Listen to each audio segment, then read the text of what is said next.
Two, no one. We are recording, everyone. And as you can see, I live in a blue world today because that's what migraines and herniated discs and pains in your head and voices in your head. This is what happens. I'm blue, dabba dee down, dabba dee dabba down, dabba dee dabba. I'm sorry, I don't think that song actually has lyrics. I think it's just sounds. I think it's probably just sounds. I think it has to be. I mean, I think if you were to like do a Google search for like, lyrics to Blue, it's like all you would get is like a response back saying, "Dude, there aren't any." Hence, when you go on Spotify and you play that song, when you look for the lyrics tab, it's grayed out. Yeah. But welcome, everyone. We are going to watch WrestleMania 3. Yes, WrestleMania 3 with the tagline bigger, better, badder, which of course will also be the tagline for World War 3. Not the old WCW pay-per-view World War 3. I mean World War 3. Well, let's hope we don't get to that point. But We're getting closer every day. I know we are. Um, but yes, we are Which going I to. mean, well, to be fair, to say we're getting closer to World War 3 every day, just assuming that eventually there will be a World War 3, then yes, every day we do get closer to it. Very true. Very true. Just like WrestleMania. just like every day we live, we get one day closer to death. Mm, I know. I look forward to meeting the Grim Reaper 50 Think years about it. from now. Think about it. You start dying the moment you're born. I know. Such a weird Life thing that life is. is full of horribleness. Well, we're getting off to a great start here. Okay, now that we've gone to the macabre Yes, WrestleMania 3 with 12 matches at the Pontiac Silverdome. at the Pontiac Superdome, Silverdome. Superdome. Superdome. Yeah, Silverdome, Uh, Superdome. Whatever you want to call it. yeah, for those of you who don't realize what we're doing there, it's like when they did WrestleMania. Just had our champ's shoulders on. Stop the volume. WrestleMania, what was it, 30? I think so. One At of this them. at the Superdome when like they opened the show with Hogan, Austin, and Rock, and Hogan called it the Silverdome. Yes. Dude, I'm having flashbacks, brother. Where's Andre? I gotta slam him. Yes, those fun times. Yeah. So, but before we get started on WrestleMania 3, I want to amend a couple of little factoids I was dropping last week when we were talking about WrestleMania 2, because I got a few things wrong and a few things I just wanted to give some more explanation for. It'll just take a second. So, WrestleMania 2, of course, is most notable for running in three different cities, in New York, Rosemont, suburb of Chicago, and Los Angeles. And again, technically not New York, Long Island. But one of the reasons you can say was like, well, Vince was like, well, how do I top WrestleMania, pal? Um, One of the other reasons, almost definitely, that they also ran WrestleMania 3 in two cities, or WrestleMania 2 in three cities. Course correction. NWA had done Starrcade 85 in two cities. Oh, yeah, see, I forgot about that too. Yeah, well, most people do, because in the annals of Starrcade, I don't think Starrcade 85 is considered like one of like the top tier Starrcades. But they ran that back and forth, and they went back and forth because I have watched that show between Greensboro, where they had done the first two Starrcades, and Atlanta. So Mm. it was an interesting thing. They literally went, they had 12 matches on that card, and they literally went back and forth. They went Greensboro, Atlanta, Greensboro, Atlanta, Greensboro, Atlanta. So like Greensboro, the main match they got to see, um, well, the one that everybody remembers is the I Quit steel cage match for the US title between Magnum TA and Tully Blanchard. Okay. But like the main event match at the Greensboro event was the Rock and Roll Express against the Koloffs for the NWA tag titles. Hmm. And the main event at the Omni was Dusty and Flair for the NWA title, which Dusty won by DQ because, of course. Why wouldn't you? Well, what happened was Tommy Young, who was the referee for the match, got knocked out, and a replacement referee came down and counted the pin. Tommy Young later reversed the decision and awarded Rose a victory by DQ because Arn Anderson interfered during the match. And then so it was, but I think, I don't know, I can't remember now because it's been a while, like I said, since I've watched that show. I can't remember if, yeah, I don't think they did the whole like dusty finish, as it was Mm. come to be called. Yeah. I don't think they revealed that until later. So, like, if you watch that show, you went home thinking Dusty was the champion. Yeah, yeah, I see what you're saying. It's really, but of course, Crockett had a pretty good 86. I mean, 86 is when the Four Horsemen started and everything. Um, it's kind of amazing that they did shit like that and they got away with it for so long. I mean, eventually it did catch up with them, but even then, I think that would have just pissed me off to no end if I was like, watching that and then seeing, you know, yeah, Dusty's a champion, yeah, yeah, yeah. And then like a couple weeks later on TV, find out what? He's not? Are you serious? Yeah. So What in the blue fucking hell is that shit about? yeah, but anyway, so that was definitely why Mania 2 was in three cities. We'll do one better than them, yeah. We'll give you three. The Paul Orndorff Don Morocco match for that opened WrestleMania 2, which was pretty disappointing. Now, I didn't like pick up on it when we were as the show was going on and they were showing the highlights of when Morocco helped Bundy squash Hogan on Saturday night's main event before Hmm. WrestleMania 2. So Orndorff was fighting Morocco, obviously because Orndorff was Hogan's friend at that point. So he's fighting for Hogan's honor.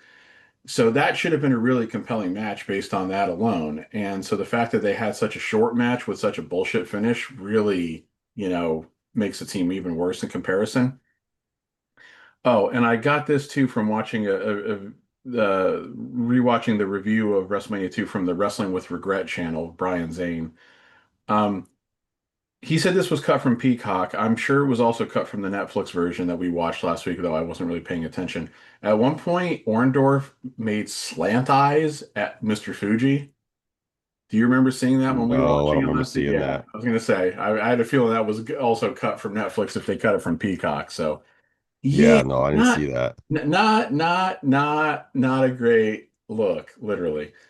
So Yeah, one reason why the Velvet McIntyre Fabulous Moolah match went so short is Velvet had a wardrobe malfunction.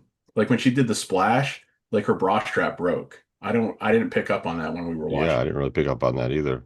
So that's why but that's probably why the match was so short that they had to say like, oh shit, we can't risk anything. Another interesting thing I found out about that was Velvet McIntyre was working shows in the Middle East at the time when she got called and said, "Hey, we want you to work WrestleMania 2 with Moolah." And she was pissed because she didn't want to work with Moolah. Not a lot of people did. Yeah, yeah. So she probably thought it was like a no-win situation, and it kind of tr proved out to be. Now, maybe as like an apology to her, they did let her beat Moolah for the women's title later that year in 1986, Yeah, but then she lost it back to her, right? and she lost it back to Moolah in less than a week. Yeah, So, less than a week. What a joke. so thanks, but I thought that was kind of interesting. Um, and then two quick things about the main event. When I said I couldn't tell if Bundy bladed or not, in rewatching again Brian Zane's review of the show, it was pretty obvious that yes, Bundy did blade. So it Oh wasn't, yeah, I missed it. yeah.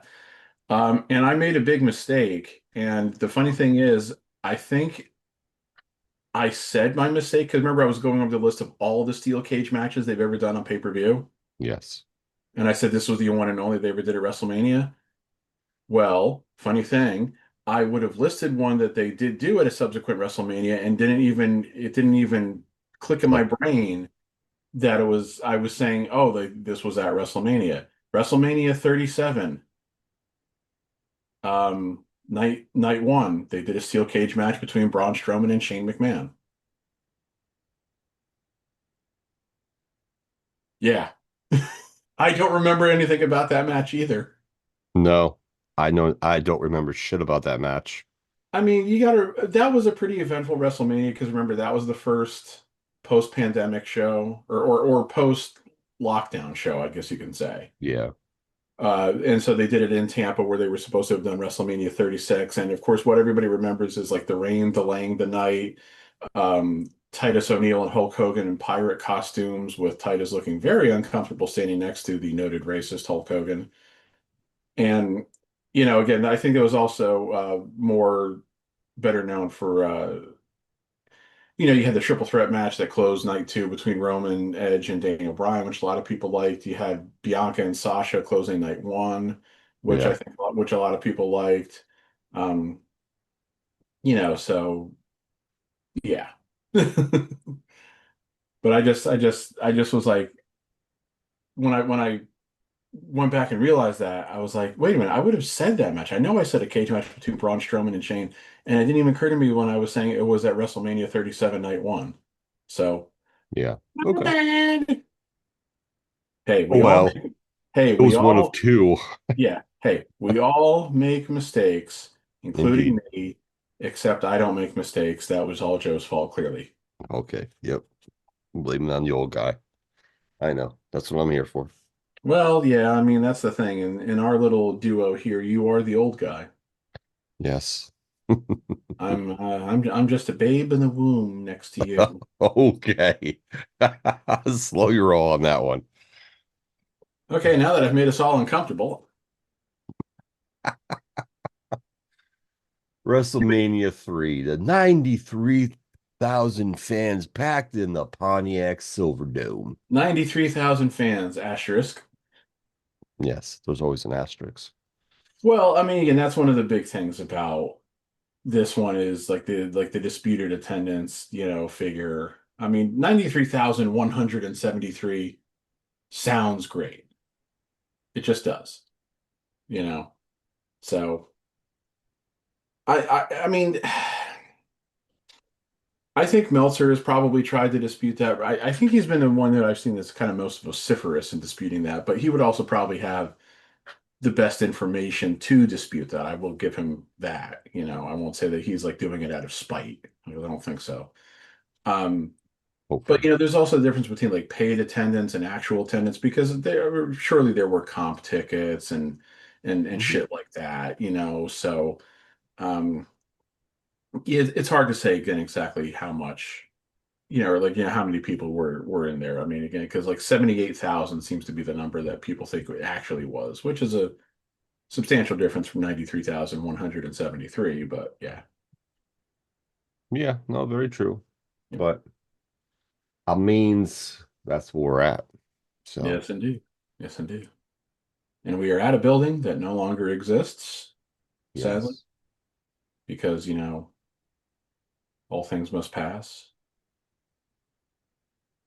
When did they Yes. implode the Silver Dome? Oh God. I don't remember.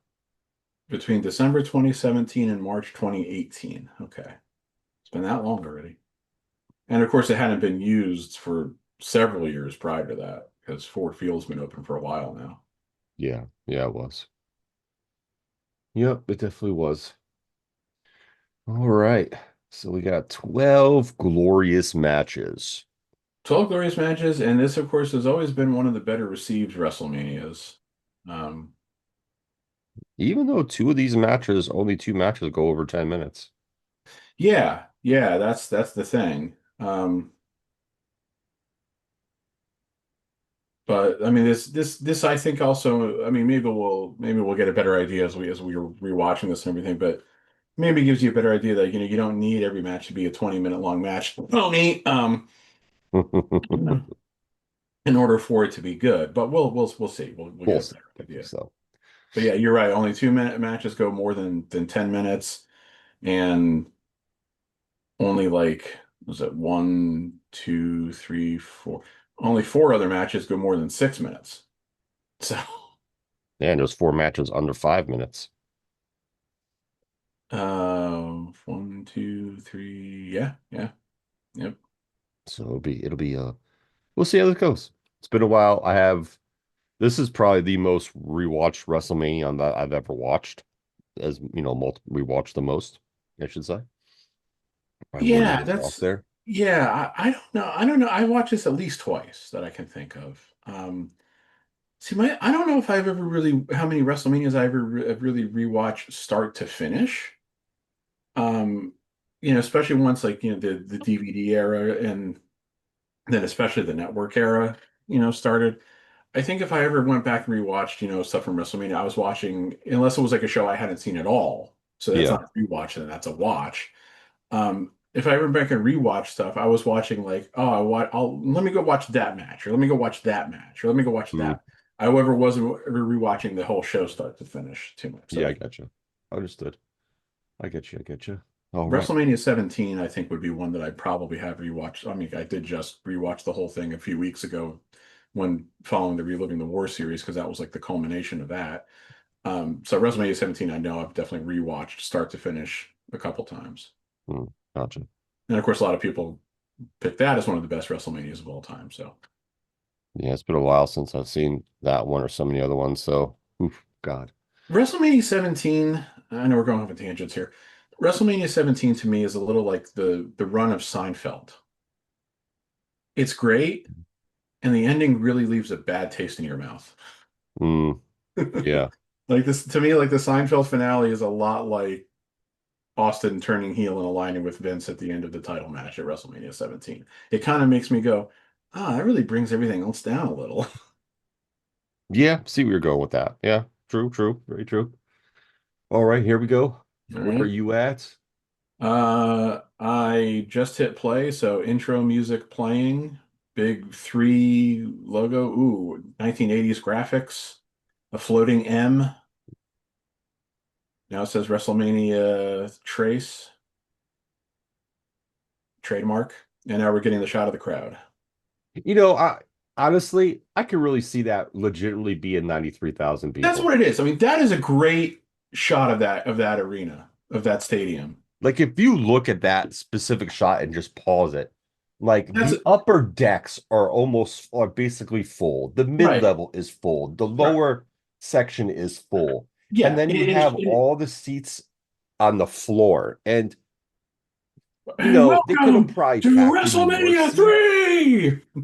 They could have probably packed in more seats, but at the end of the day, like, and there's still fans coming in because, Well, yep, that's something I wanted to mention right off the bat here. So there's been talk right now, of course, as Vince is talking here, about how like they're banning. I can't remember if I saw that they decided to lift it or not, as he's cutting over to Aretha Franklin now. Is that where you're yep. at? Okay. Yep. So I have two fascinating things to say right here off the bat about both the show itself and Aretha Franklin. But anyway, there was the whole controversy that came a couple weeks ago when they said TKO was going to be banning watch parties within like 50 miles of Vegas for this year's WrestleMania. Like so, like like in public places, like in bars and restaurants and shit. I can't remember if they've gone back on that now, but anyway, Oh, I didn't hear about that. yeah, I'll look it up then as we're going along. That's so stupid, man. So You're one of the costing reasons, you're costing businesses money. But anyway, let's yeah, yeah. So go on. one of the reasons why possibly the stadium was so jam-packed. Vince blocked out pay-per-view access in the state of Michigan for the show. Did he really? Yep. And it wasn't a new thing, as What Culture's article about this says, because they said, in like Indianapolis, the Indy 500 would always black out the race in the state of Indiana to try to make sure people came to the race. But yeah, if you were anywhere in Michigan, you could not watch the show on pay-per-view. The only way you could do it is if you drove to the Silverdome and bought a ticket. And it says McMahon's plan seemed to work as traffic was gridlocked as far as the eye could see, jam-packed with cars full of revelers desperate to see if the Hulkster could vanquish the eighth wonder of the world. And on that note, Aretha Franklin was stuck in traffic on the way to the show. She arrived late because of the traffic jam, but she made it in the nick of time and performs America the Beautiful here without a sound check, which is like almost unheard of for when you're doing live music. Yes, yes, it is. And it also further ties into the urban legend is the reason why Mean Gene sang the national anthem at WrestleMania 1 is because somebody else backed out at the last minute. Who Hmm, that person might have been has never been hinted at, though. interesting. And think about it, they got Ray Charles for WrestleMania 2, and they had Aretha Franklin here for this one. So it wasn't like they couldn't attract big names, you know. No, no, they were doing good with that aspect. Yeah. Though it's also very much conceivable as to why they would have gotten, they might have had a harder time to get a big name for WrestleMania 1 because people might have still been like, oh, I don't know. And Oh yeah, not really sure if they wanted to put their name attached to something that might fail. right. Now, the irony, of course, is that Cyndi Lauper is at WrestleMania 1, and it's like, well, why didn't she just sing it and everything? It's like, well, she was too involved in the match, you know. Nah, yeah, I guess. It's funny Now, them showing these clips of like different aspects of America back then, you know? oh yes, they're showing. Well, they're showing the things that you think of when you think of, you know, what America is, or what America, or like this like illusion. I think that we always sold ourselves on what America is. Blue collar work and middle class values and all this and that. Shit that doesn't exist anymore because we outsourced everything to in the sake of corporate profits. So. I mean, look at that 300 section. That was showing I like mean, that. yeah, it is It's jam-packed. full. Yeah. And think about it again, and obviously there's no comparison because of the size of the buildings alone, but remember last week when we were watching two and they cut to LA, and remember you noticed it right away, and Brian Zane mentioned it on his review too. Like, look how empty it looked there. Yeah. It was so horrible. And it's like, and this is the other reason why you can say why Vince liked running this show in like as big a stadium as he possibly could. It looks fucking great. Yeah. I I mean, mean, look at the crowd around the fucking ring itself. yeah. Like it's you can't that's that you just can't compare that. Like we've never seen a WrestleMania since then that's had like that aura, that look.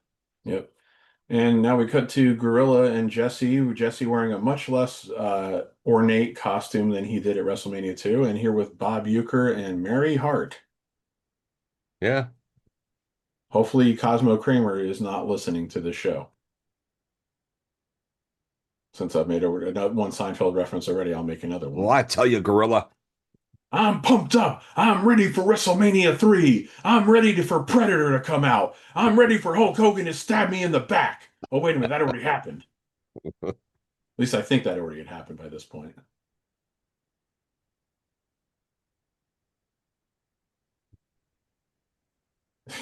Mary Hart saying she's always wanted to be in the broadcast booth with the body, the gorilla, and the uke. Yeah. I don't see a ukulele. I don't either. Yeah.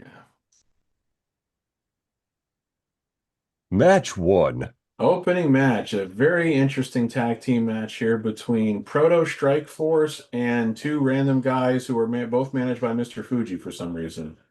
The Can-Am Connection. Yep.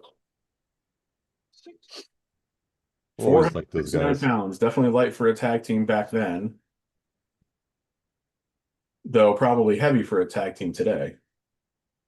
Probably. Now you can see why they would have paired these two guys up. They're very similar in look, they're very similar in build. Hmm. Rick Martel and Tom Zank. The sinister Mr. Fuji.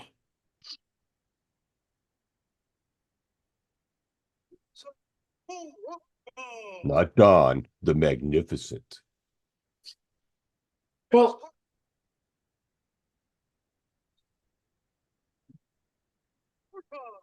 the ace. Orton looking a little pudgy here. Yeah, yeah. He's definitely heavier than he was at WrestleMania 2. History will be made here this afternoon. I always love when Gorilla would say that. Yeah.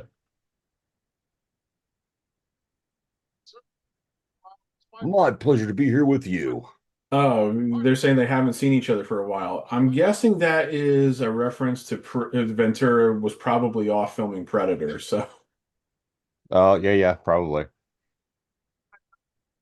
because Predator came out in '87.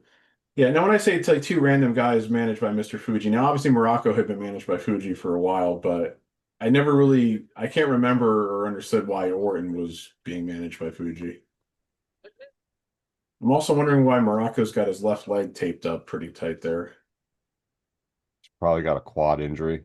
Yeah, because it's up and around his upper thigh, you know. So, um, this is kind of interesting because Morocco, of course, by the end of this year would turn babyface. You know, he was on Hogan's team at the inaugural Survivor Series later that year. Oh yeah. Uh, Orton, I think, pretty much left the company sometime in '87. And then I called the Can-Am Connection Proto Strike Force. That's because Tom Zeng flaked out and left the company. Oh, Martel with that nice like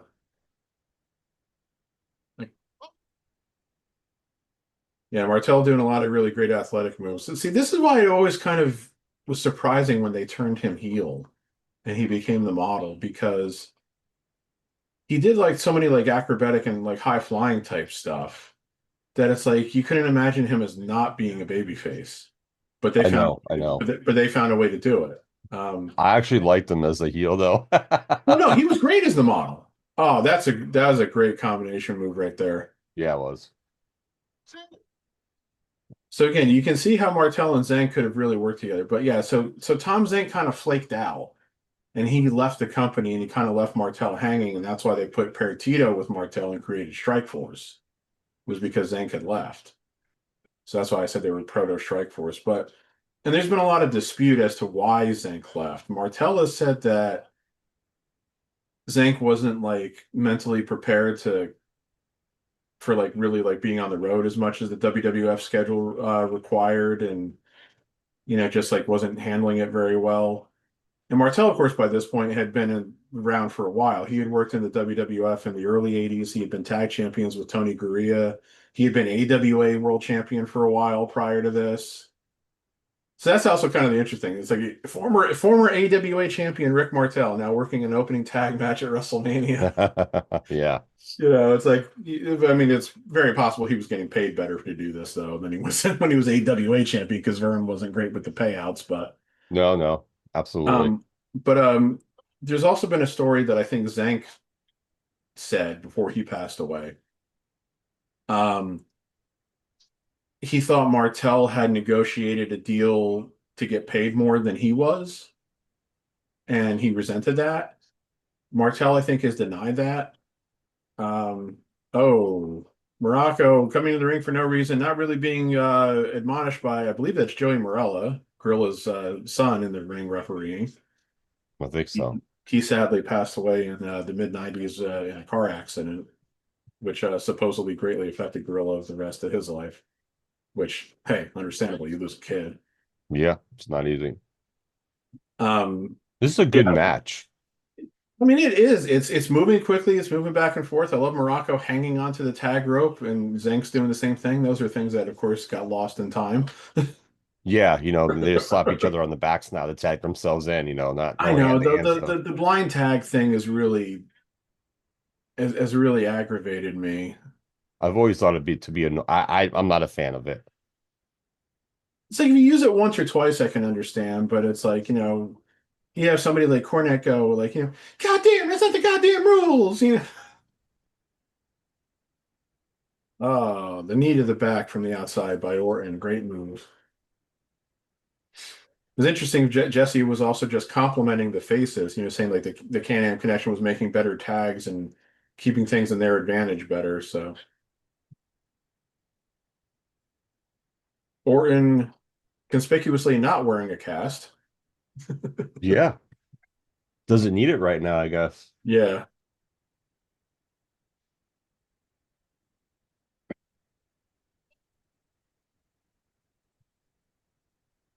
Well, I can feel that way. It wasn't all the way up here, Gorilla. Yeah. And that's a really great shot actually from behind them and when the booth, so you can see what they're actually seeing as far as like the ring. So that's actually kind of cool. Yeah, it is. That was a cool shot. Because I don't think they really typically did that a lot at like the big stadium shows like this. And of course now they're always at ringside. So oh, Morocco doing the flare going into the turnbuckle. Oh, the rope flipping.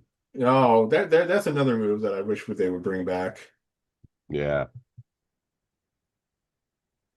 But no, it's not cool to be propelled back into the ring. You got to be able to jump over it. Whoa! Morocco backdrops his partner because reasons. Double drop kick on it. Oh, he's out of the Royal Rumble. I don't know who the legal men are anymore. Yeah, Jesse. Crossbody for Martel, and that's it. What a match. Really good opener. Again, very, very brief, like you said. I mean, that only went 5 minutes, 37 seconds, according to Wikipedia, but you know, that's the kind of match you want to open a show like this. That was a good opening match. Oh yeah, I liked definitely. it. Yeah. Well, let me find the ratings Oh yeah. because you know we gotta just reference those for fun.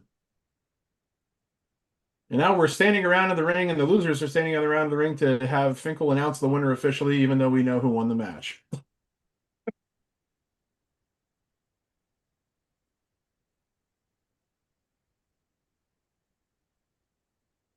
For these two youngsters, Rick Martel and Tom Zank. Let's see. Rick Martel at the time of this match was 31, Wow, really? and Tom Zank would have been 28 Huh. because he had not yet hit his 29th birthday.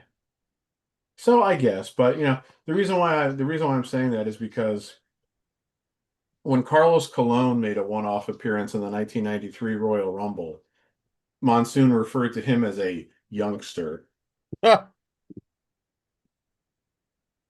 And let's see, in 1993, Carlos Colon was 45. Yeah, he was a youngster, all You right. know, so oh, Billy Jack Haynes. If you saw the dark side of the ring about him, you got a lot. Yeah, you definitely did. Now, these are two guys that, again, you can see why they would pair them with each other. Their physiques are very similar. I mean, shit, their looks are very similar. They both got almost the same hairstyle and the full beard and everything. Yeah. But the thing here with like this was like the battle of the full Nelsons.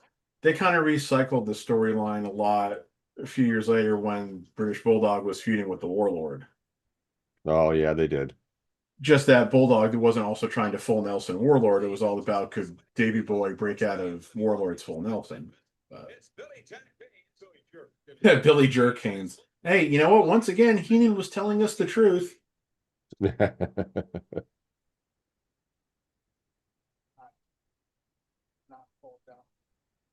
Hercules's hair is a little shorter than it had been at WrestleMania 2, which I think was for the best. His hair was a bit too bushy at WrestleMania 2. Yeah.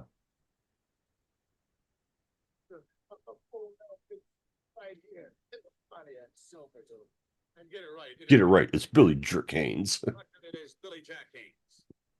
For the record, it is Billy Jack Haynes Heenan. 6-1. I always thought this was cool. The thing coming to them The, coming the to the the ring ring and cards, the yeah, yeah. See, Billy Jack Haynes wearing that hat that he always wore, and then wearing that jacket is a bit of a contradiction. You know, he's supposed to be like the rough and tumble type guy, and that's what I thought the hat was always signified. It was like it was always supposed to give him kind of like a Western feel, but he's wearing this very glittery, very sparkly gold jacket. Which what does it say? It says Oregon something, I think. yeah, it does. It's Because I interesting. mean, yeah, Billy Jack had been one of the top stars in Pacific Northwest wrestling, which was based mostly in Portland. Um, yeah, they have the two carts going past each other then too. I don't think I would have wanted to have been driving one of those things though, because again, you're in the back, the cart's in front of you. You make like one fuck up with the direction you're going. God only knows what you'd run into. I mean, true. It's cool though. Yeah. No, it is. I think the only other time that they used these things was at WrestleMania 6. Did they?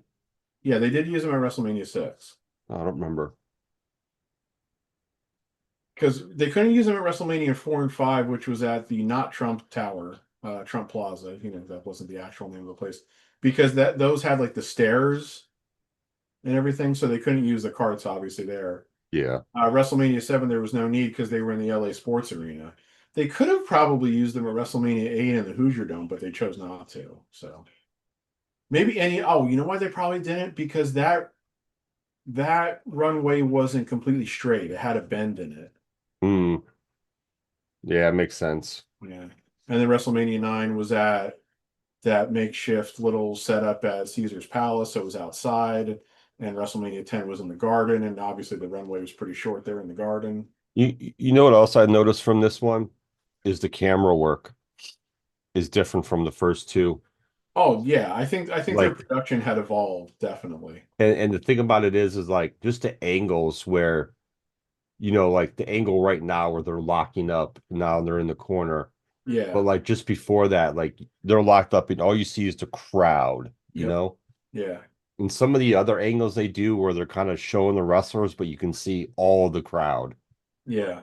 It just makes it like really like it makes it look big. Like this is a big fucking event. Yeah. And that's Dave Hebner refereeing this match, not Earl. Earl, of course, would not debut until the Twin Magic at the main event in 1988. Yes, I did just make a Bellas reference because we know we're getting a significant match with the Bellas at WrestleMania coming Oh up. God, We I announced know. it. After what happened on SmackDown Friday night, I think we're going to get a four-way for the women's tag belts. Yep, we are. When I read the results for SmackDown, I was like, Jesus Christ, this is what they did?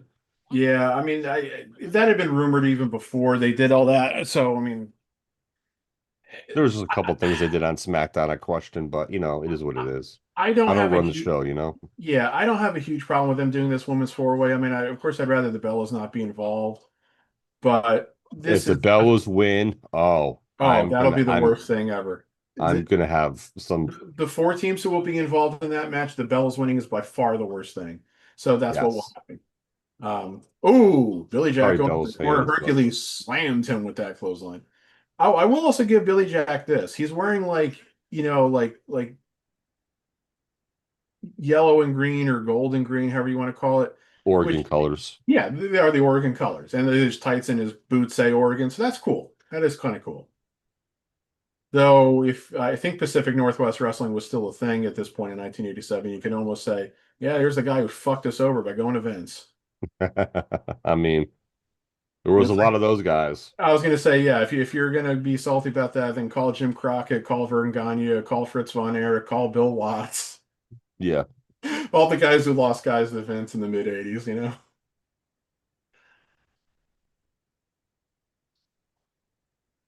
Call Ole Anderson, you know. Yeah, very true.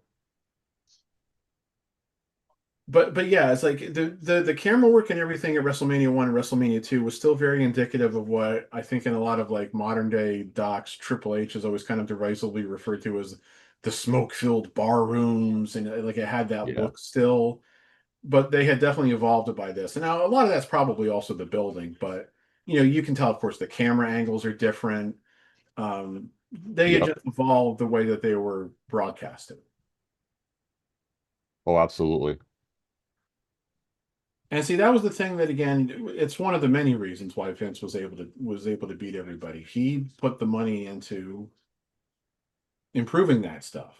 You Yeah, can't he deny, did. you can't deny that, and you also can't criticize him for that. Nope, we can't.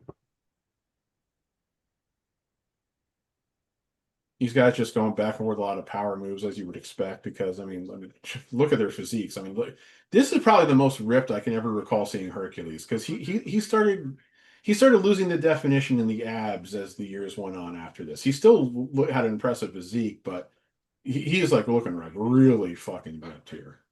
Probably went more towards like the powerlifting shit where you don't have to worry about the abs as much. Yeah, Billy Jack is a little more doughy around the middle, like he's not as defined. But again, he's got the chest, he's got the arms.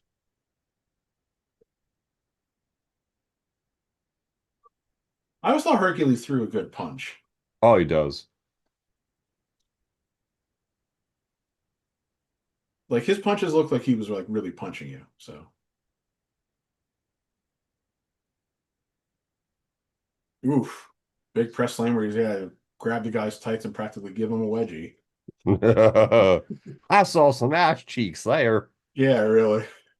Oh, I forgot the star ratings. Damn it. And again, I'm pulling up both sites to make sure there's no disagreements because of the stuff we talked about last week. Wait, was he tapping?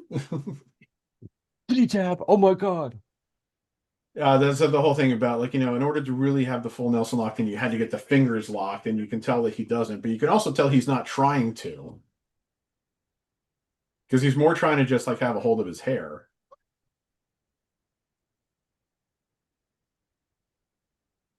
Anyway, both of the sites where I've gone to for Meltzer star ratings agree that Can-Am connection against Morocco Norton, 2.5 stars. I think it was worthy of three.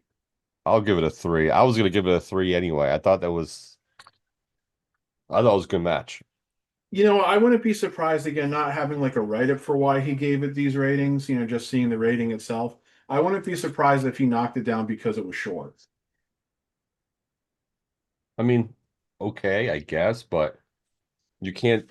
It's hard with that because you're not the ones saying how long they have to go. You know what I mean? Right. And well, see, that's the thing that I think always kind of pissed me off about Meltzer too. I feel like he always judged WWF stuff by like New Japan standards or by Mid-South standards or JCP standards. And it's like you really can't do that. You really can't necessarily judge it on that curve. I think you have to kind of say, what were they going for? What were they trying to do? It's kind of like what Roger Ebert said about reviewing movies. Don't review a movie or critique a movie based upon what it is not trying to do. Yeah, Base it upon what it's trying to do, yeah, definitely. which is something that I think Ebert also himself broke a couple times. There were a couple of movies I can remember he reviewed it and he said something that I was like, that's not what they were going for, though. Well, there's a movie that I'm sure nobody remembers now, and it's a movie that I've never seen. It was called Eye for an Eye that starred Sally Field, Ed Harris, and Kiefer Sutherland. I've Kiefer seen it Sutherland. once. I've never actually seen it. Kiefer Sutherland kills Sally Field's daughter and gets off. And she spends like the rest of the movie, I guess, trying to kill him or think about ways to like kill him or something like that. And Ed Harris is her husband. Well, that came out not long after Dead Man Walking, which of course was a whole thing about is the death penalty moral, and Susan Sarandon won Best Actress for it and everything. And I remember on Siskel and Ebert's show, they showed like one brief clip from the movie where Sally Field asked Ed Harris if he believes in the death penalty, and he says like I'm not sure, and like that's it. That's the only time they ever talk about the death penalty in the whole movie. And Ebert was critiquing it because of that, and I'm like, aren't you critiquing it because there was just another movie that was explicitly about the death penalty? And it's like, Yeah, aren't you breaking your own rule here? yeah, pretty much. Yeah. Yeah, Okay, he they definitely both was on tumbled to that. the outside as Billy Jack had Herc in the full Nelson. Now he's still got him in the full Nelson. Did he just spit on him? Yeah. And now they've both been counted out. And now, he knew with a kick to the back. And of course, Billy Jack knows selling it as one does because it's a manager attacking you. Yep, you don't sell it when a manager does it. They're still using the old wooden steps there. They don't have the corner steel steps yet. Ventura didn't see it, of course. Of course you didn't. Oh, okay. I was going to say, so Bobby, of course, was leading Billy Jack right back into Herc's clutches, but no, Billy Jack turned and went back the other way. Finally, a face with some smarts, but now, of course, he's arguing with the ref, and here comes Herc with the chain. Boom! Oh, that was a shot. Oh, wait a minute. Yep. Wait. Yep. Oh, there it is. There's the blade. Yep.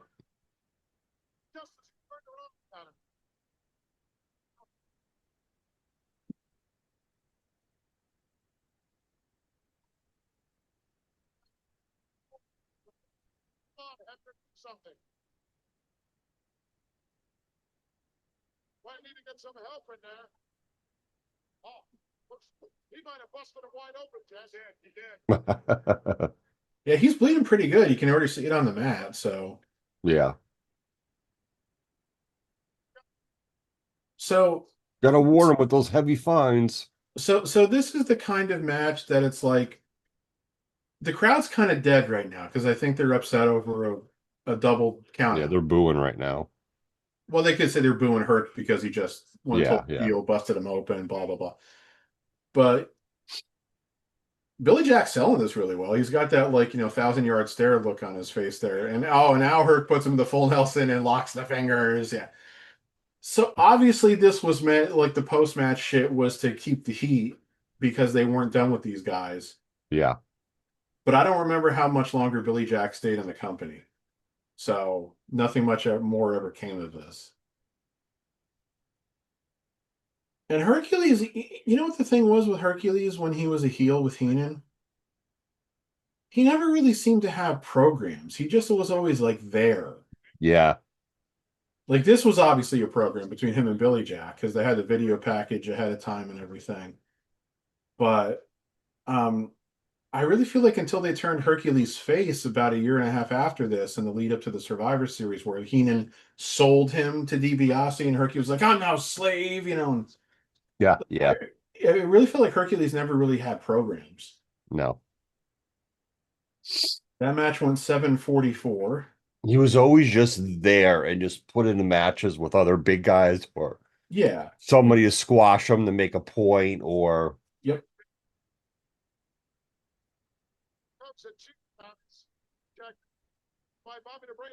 just as he turned around. Wow. Okay, here we go. According to Wikipedia, again, because it's just easy and convenient to use. In the months to follow, the two, meaning Haynes and Hercules, had a series of chain matches where they were attached at the wrist by a foot-long chain, which could also be used as a weapon during the match. Haynes later teamed with fellow Oregon native Ken Patera, who had returned to the WWF. Haynes saved Patera from a beating at the hands of Hercules and Harley Race after Patera's return match. The pair later feuded with Demolition after a television match where Demolition left Haynes, Patera, and Brady Boone, who played Haynes' cousin, beaten and lying in the ring. But then he left the company in January of '88. Hmm. Oh boy, here we go. Yeah, this match is going to be significant for a few reasons. This is hilarious. Little Remember, last Bundy. year he was in the main event in a steel cage against Hulk Hogan. This year he's in a six-man match with midget wrestlers. And again, I'm not using that derisively. I just don't know a better way to say it. To say little people wrestlers just sounds weird. I mean, they still call it today as like midget wrestling for the most Yeah, part. yeah. Anyway, Haynes' departure from the WWF in January 1988 has been a subject of controversy considering dramatic changes in the story as Haynes repeated it. In one version, he says he quit WWF after refusing to do a job in his hometown of Portland, Oregon. Another account of the same incident reported he actually wrestled the match with the finish reworked and was then fired afterwards. Huh. I could see Okay. Vince doing that to somebody. So, the Dark Side of the Ring episode revealed the true reason for his release was that he overdosed on pills during a flight, and the company did not want to risk keeping him and dealing with the negative publicity he might bring. So that makes sense. Interesting. Okay. You know what's actually kind of disappointing What?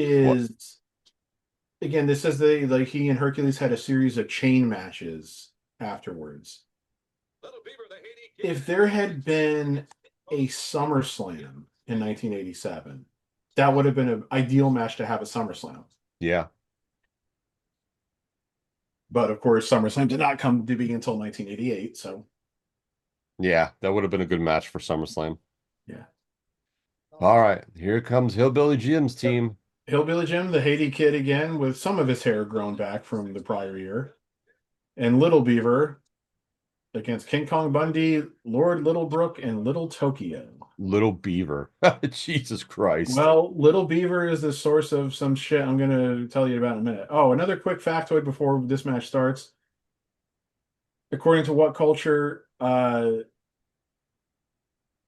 Vince, Dick Ebersol, and Jesse Ventura tried to get Arnold Schwarzenegger to make an appearance on this show, but Oh, Schwarzenegger declined for reasons that are not apparent. interesting. He, of course, would do stuff with WWF in later years. Wonder what they wanted him to do for this one.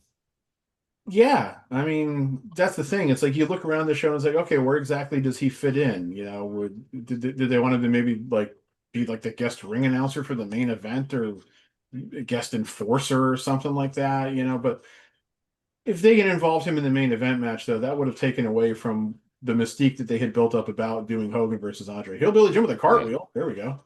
Yeah. That's an amazing feat. Yeah, Hillbilly Jim. I've never heard anybody say anything bad about him as a person. Like he always seems to be like universally regarded as one of like the absolute nicest guys who ever worked in wrestling. Yeah. I've never heard anything bad about him either. Yeah. You gotta admit, he's an impressive looking guy too. Yeah. Okay, yeah. So the rules of this match explicitly are the midget wrestlers can only wrestle the midget wrestlers, and Bundy and Hillbilly can only wrestle each other. So like the midget wrestlers are not supposed to go at Bundy or Hillbilly, and vice versa. All right, now we got the four little person crisscross and little robo action. Little Beaver wrestles barefoot, right? Yeah. Yeah.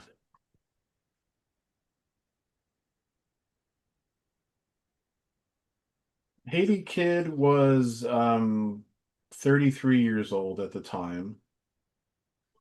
Little Beaver was 53, so he was up there.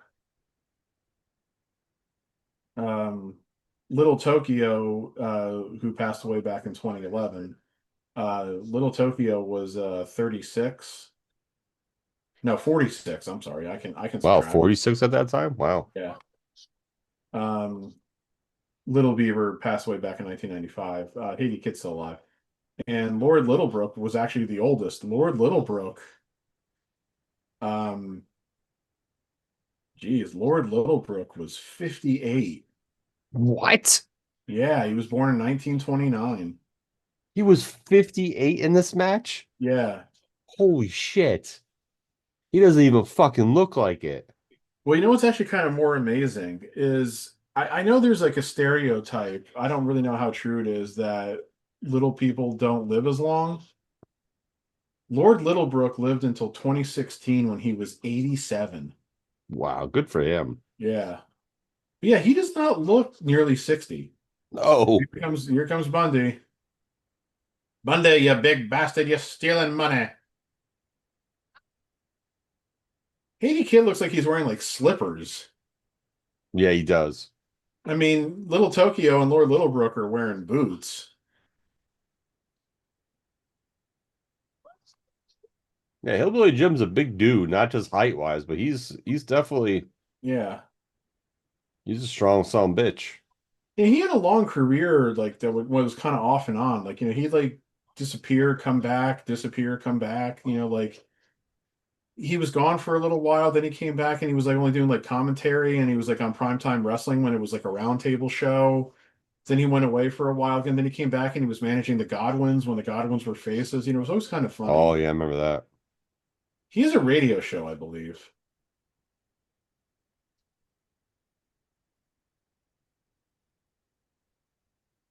Oh, star ratings again. Meltzer gave Hercules and Billy Jack 2 3/4, which Wait a minute, wait a minute, wait a minute. means he gave it a better rating than the tag match, which is a little ridiculous to me. I think Billy How the Jack and fuck do you Hercules, that how? Billy, Sorry, Meltzer. How the fuck you give that match a better rating? that Billy Jack Hercules match to me was 2.5 at best, and I might have gone lower. I So Little Beaver is pissing off Bundy. I would do 2.25 or 2.5. 2 1/4 to attach you down to two, I think would be my rating for Hercules Billy Jack. Yeah.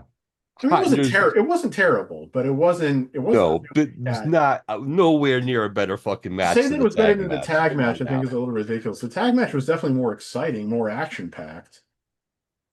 Uh-oh, here we go. Oh Bundy with no. the body slam on poor Little Beaver. What's wrong? No, little beaver. Oh, and the elbow drop. Now, this is what was controversial about this match, as I'll get to in a second here. And the referee, and I can't remember which referee that is, seeing Bundy attack Little Beaver, that's an automatic DQ because of what the rules of the match were.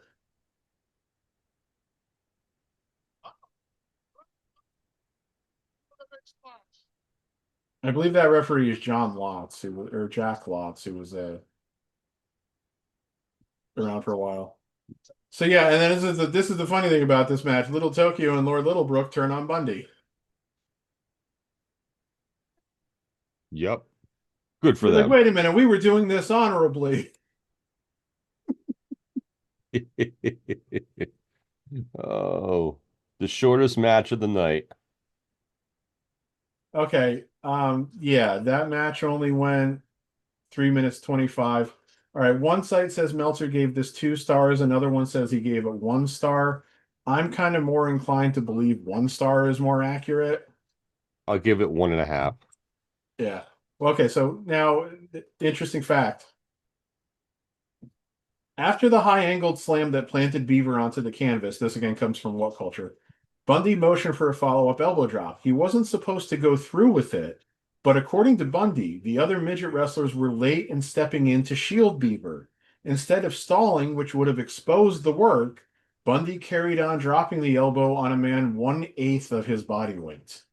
That's insane. Reportedly, the improvised move was a career ender for Little Beaver, who did indeed retire in 1987. Jesus, And that sucks. the guy was also in his 50s, so you could argue how much of a career did he have left, but still. Ugh. Yeah, that wasn't good. Mary Hart interviewing the lovely Miss Elizabeth. Oh, not for long.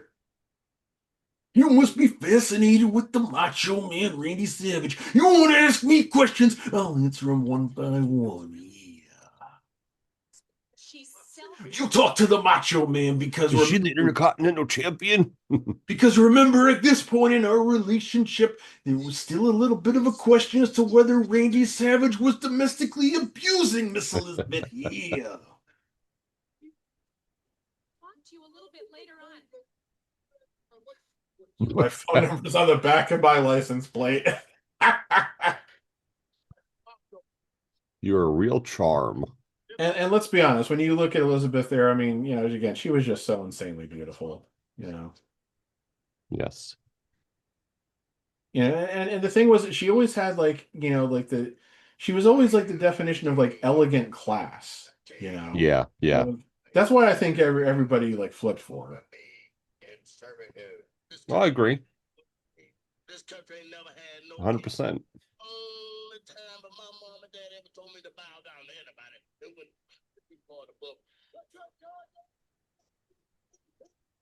I love JYD putting the crown and the robe on here. I think by this time Meltzer was calling him the junk food dog, and he was pretty obviously noticeably chubbier around the midsection at this point, which unfortunately he keep getting chubbier. Yeah, it's funny he says that, but look at Harley Race right there. Oh yeah. Well, Harley always looked like that though, so yeah.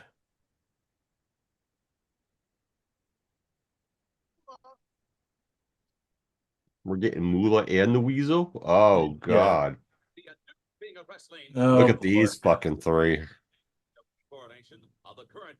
Sadly, none of these people are still with us. Well, okay, sadly in 3 cases.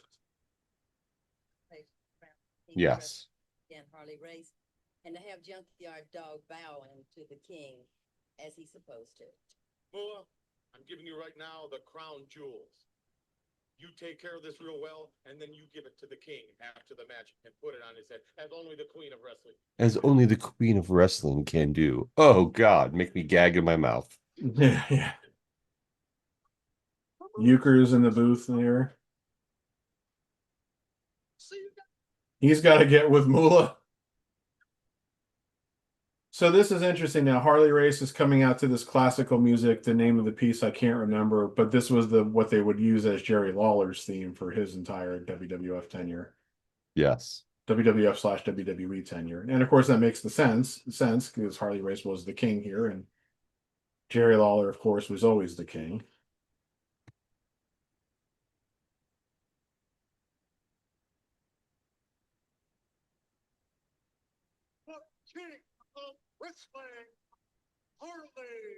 Yes, Harley, you're such the king of wrestling. Now Harley, of course, was past his prime at this point, obviously. I mean, he had all of his NWA title reigns, and he was 44 years old here. 44? Ah, it's nothing. Yeah, today, yeah. But it is still funny when you think about Harley Race WWF, because Yeah. not because some people think that it was like a rib of Vince to give him the king gimmick and to make him wear like the robe and everything. I don't know. I think it was kind of respectful in a way, saying you are the king of wrestling. Yeah, you could look at that matter. Yeah. I mean, again, listen to the ovation JYD still gets here. It's Yeah. like he was kind of the definition of a baby face who never needed to have a title. Yeah, it's true. He was going to be over no matter what. The other thing too, I think with Harley Race being called the king, I think that kind of like filled his ego. Yeah, probably. But again, it's like I think the whole reason why he decided to finally go to WWF and sign with Vince and everything was almost undoubtedly probably because of the money. Yeah, yeah, And it's like after he would gone up and down the road, he had a lot of personal tragedy in his life and everything. Yeah, I'm sure he felt like, getting the payday was probably a good thing. Now, of course, the ironic thing is that he would go back to WCW then after he retired and became a manager there for a while. And he managed, Vader uh, and Lex Luger and somebody else. yeah. I mean, the managing aspect's fine, but like I for his wrestling career, like you know, I can see him going there for the money, and rightfully so. Yeah. He's People one of the greats. people said he wasn't a great manager. It's like I don't really know about that because it was like he was still looked like he was a guy who could take care of you if he had to. And I thought he was a good talker. And like, I'm not saying that Vader wasn't, but I think it also made Vader look more threatening to have Harley Race there. Yeah, yeah. Harley was a good talker. Yeah. And he was a legitimate tough guy. Like, Harley Race would legit kick your ass in an instant if he felt like he needed to. I mean, supposedly Hogan was afraid of him. Yeah, Harley didn't play games. Yeah. I mean, look, well, here's one thing that stands out about Harley at this time too. Look, he's got tattoos on his arms. Not that many guys had tattoos at this point. No. Oh,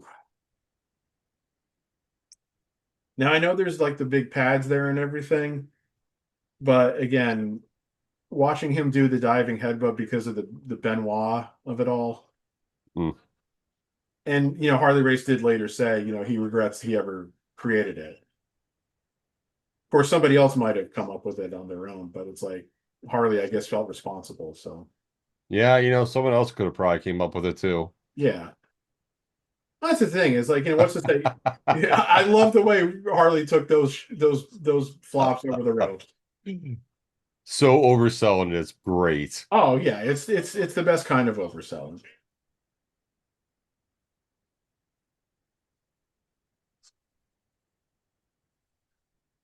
Yeah, is Monsoon legitimately complaining that Heenan's helping Harley get back to his feet? I mean, come on. He's meant to help and give advice, not to intervene in the match. Well, I don't think just Oh picking a God, guy look at up and this. intervening. The abdominal stretch. There's a move you don't see anymore.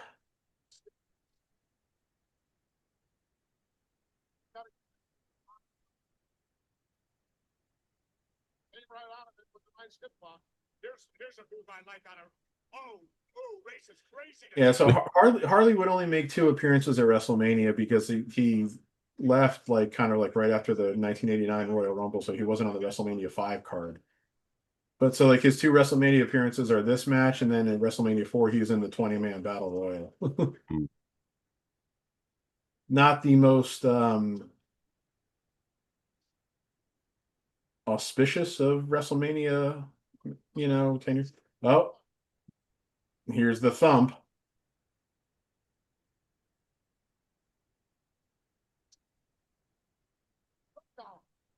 Go! Belly to belly suplex. He nailed him with it. Beautifully executed. 1, 2. Oh, got him. He got it.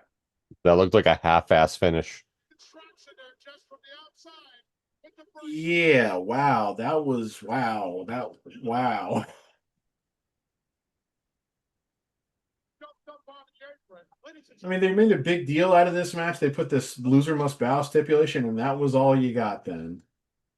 4 minutes, 22 seconds. Meltzer gave it 1 star. And you know what? I don't think that's unfair because there was really just nothing to that match other than Harley taking a couple of fun bumps. Yeah, I'll give it a one. Yeah, one.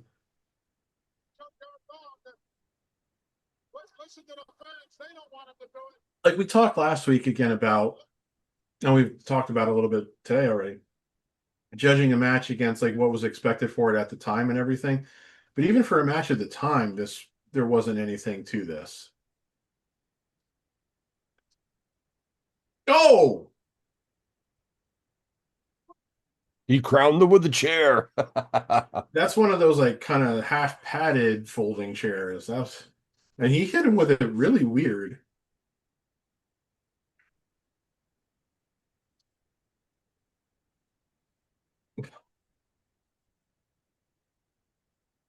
Yeah, Monsoon's acting like JYD got wronged in that match. He really didn't.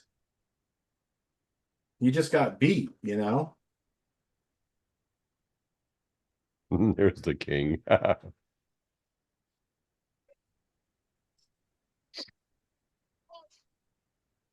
us how they feel, Jess. And he leaves with it. That's great.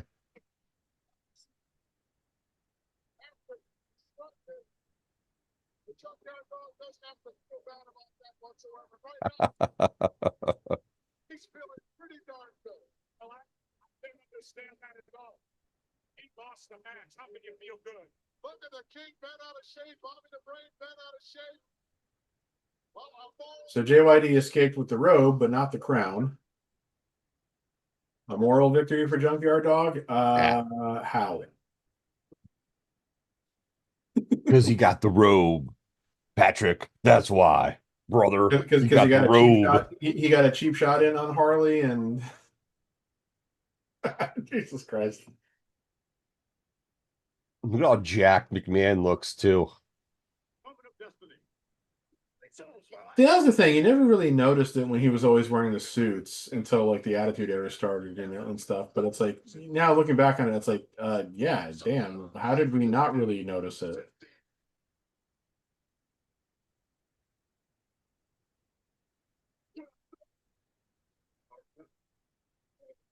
As I headed for the Sunset Man.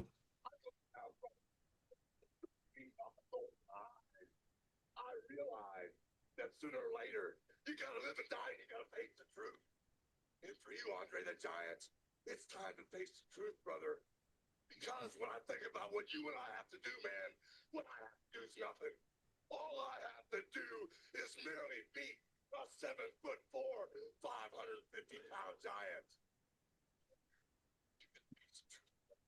In its purest form, man. Purest truth there is, man. The training, the saying, the prayers, the eating the vitamins. And to beat me, man, you gotta beat every Hulkamaniac, every little Hulkster in the world, everyone that plays it straight, all the ones that don't take any. Don't take shortcuts, brother. Reason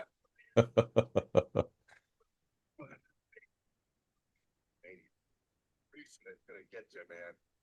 The purest form of the truth there is. By the way, why the Hulkster is going on and on here. So your basketball team woke up in the second half. Yeah, man. I mean, I don't want to say I wasn't worried. I was just frustrated.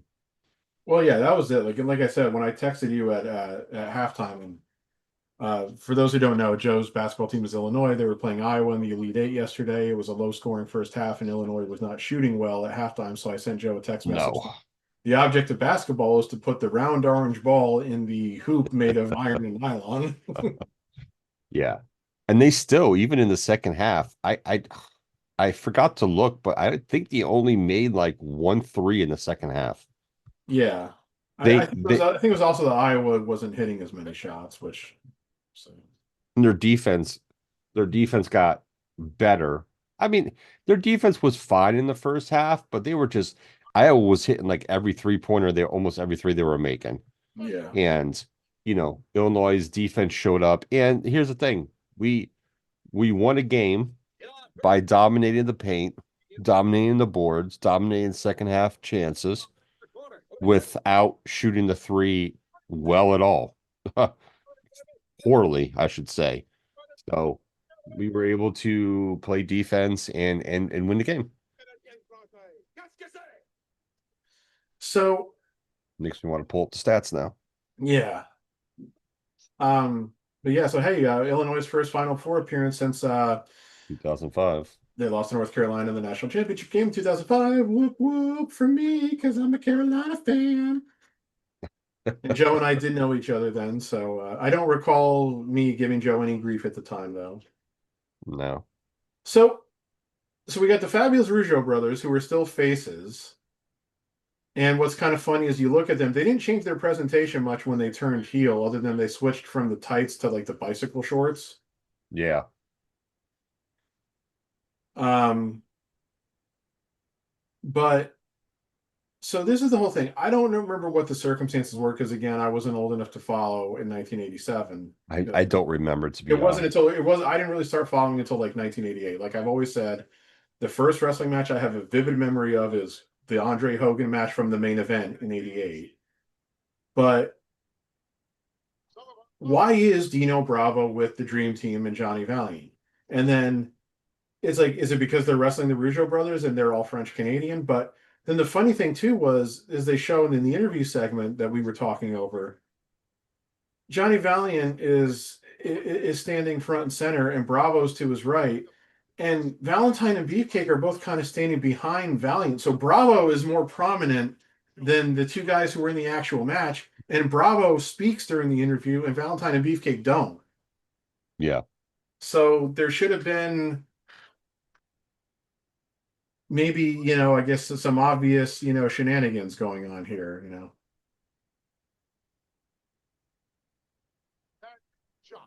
Definitely some obvious shenanigans. Yeah. Yeah, we were 3 of 17 for 3, while Yeah, Iowa was 11 for 30. Yep. Well, that's the only reason that I was even in the game then, because they made 11 threes. You know, other than that, we shot 47% and they shot 38%. We out rebounded them 38 to 21. That's a pretty huge margin. Offensive rebounds out rebounded them 16 to 8. Yep. We had 13 fouls, they had 20. They shot 86% from free throws. We shot 86% from free throws. Yeah. So Illinois will play the Michigan Tennessee winner. No. They'll play the Duke Yukon winner. Oh, okay.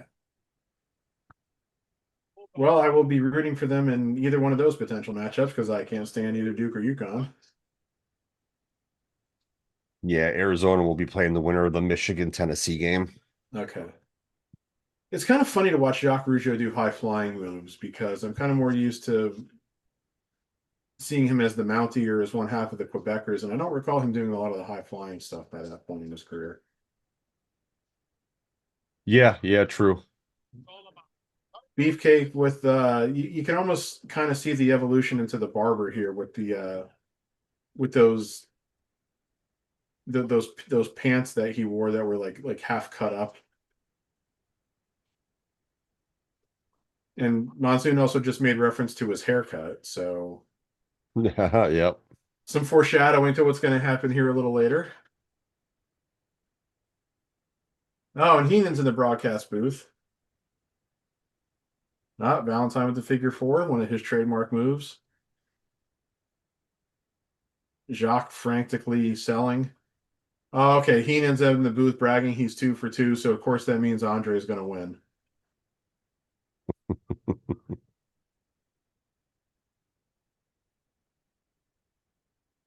No, rope break. Valentine's got to break the hold. The referee, who I do not recognize with the mustache, is telling him to break the hold. And so, of course, Valentine blasts Raymond. I always gave Ray Rougeau credit because after he retired, he's kind of stuck with the company as like a commentator. Yeah. Yeah, you did for a while. Yeah, I mean, he did like interviews as like I think it was around the same time as like it was like during like the New Generation era. I think it was like after like Sean Mooney had left the company. But then he was like, if you watch like mid to late '90s like pay-per-views, and they would show like the French announcers, he was like the French announcer. It was him and his father, Jacques Rougeau Sr. Hmm. And I always found it funny because he shaved his mustache by then, and he looked so different without the mustache. Yeah, you did. Didn't recognize him at first. Uh-oh, Beefcake accidentally hit his partner. Johnny and Dino are unhappy with Brutus.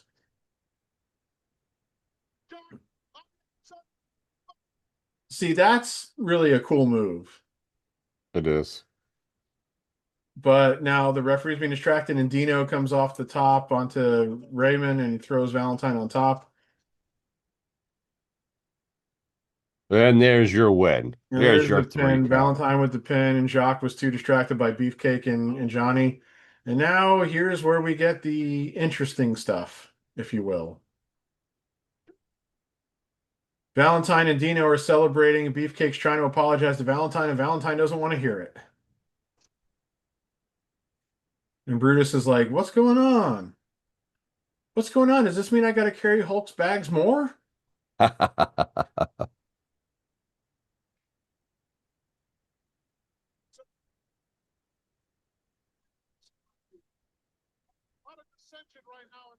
Well, Jesse, if you were paying attention, he was trying to apologize for hitting Valentine, and now they're shunning him.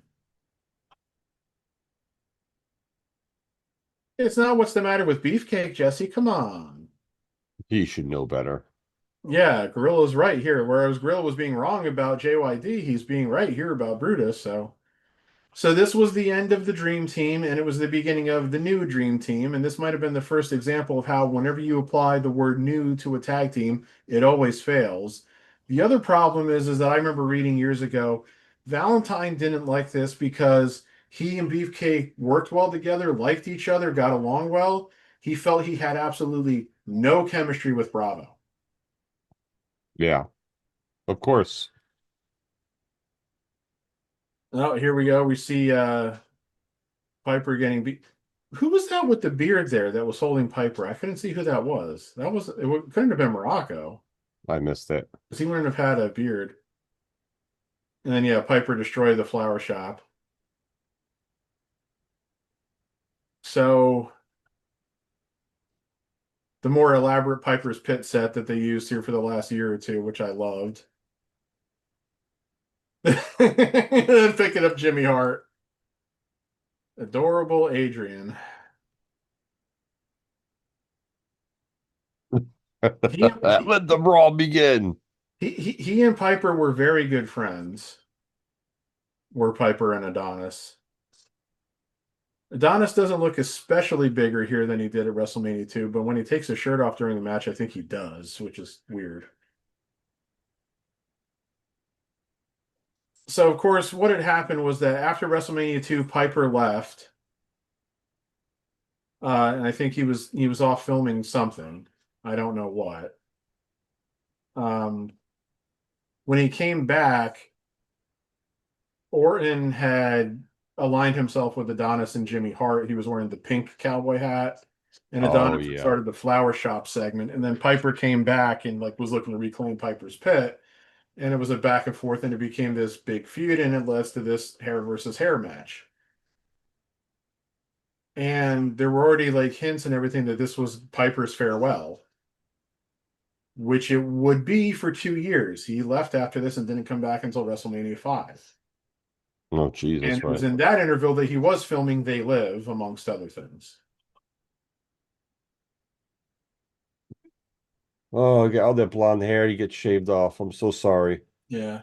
Jimmy Hart carrying like that atomizer thing that, like they just showed Adonis spraying Piper with. And of course, they would use a more elaborate one with Martel a few years later when he was in his feud with Jake the Snake, Yes.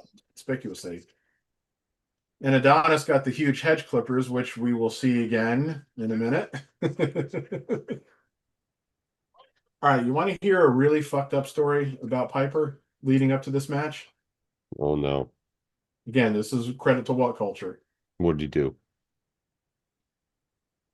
After working a star-studded eight-man elimination match in Los Angeles 13 days before WrestleMania, Piper cleaned up in the showers of the sports arena's locker room. He was chatting with Harley Race when Piper slipped on a puddle of water, and per his recollection, his fingers went into an empty light bulb socket in his vicinity.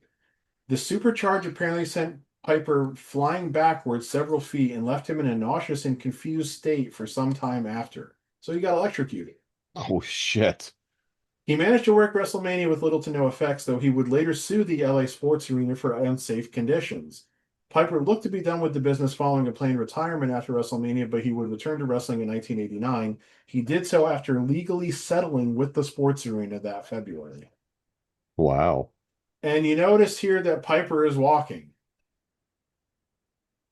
And And jogging. you notice he's getting a huge ovation from the crowd because you saw it at the end of the boxing match against Mr. T. The fans were starting to cheer for him. Oh yeah. And that's what's so really amazing about this for how hated, how reviled he had been. The fans loved them. He is so loved here, and like he's soaking it in. He can tell because again, I think Oh yeah, look at them. They're going nuts. Don't retire, Hot Rod.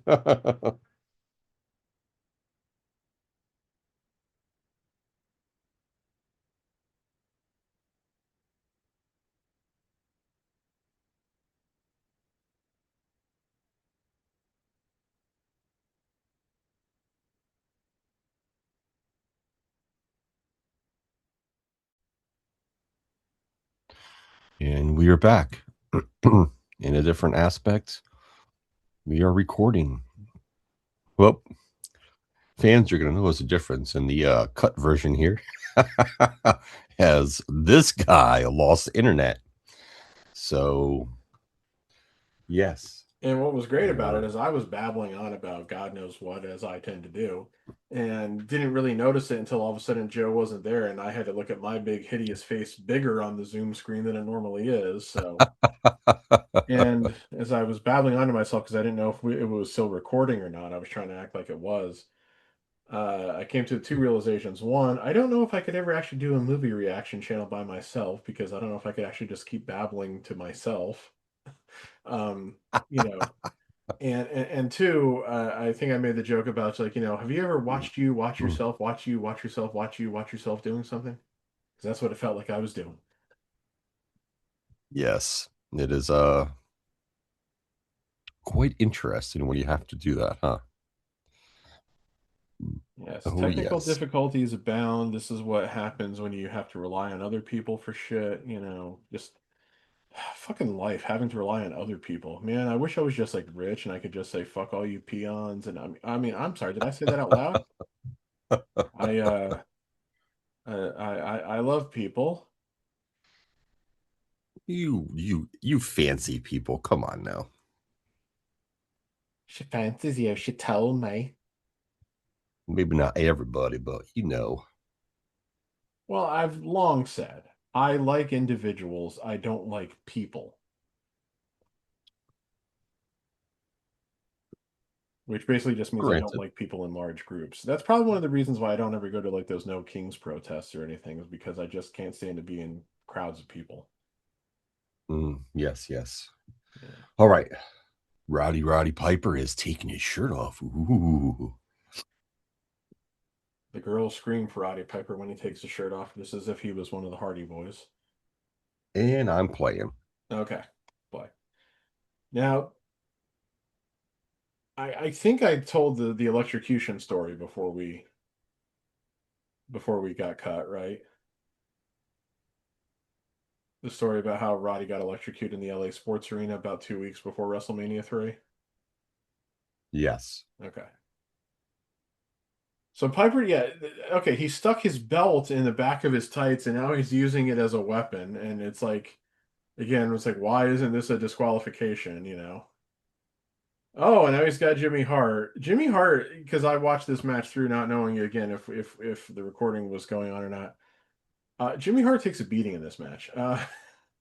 And this is just the beginning of the night for him. And now Adonis has the belt and he's whipping Piper something good.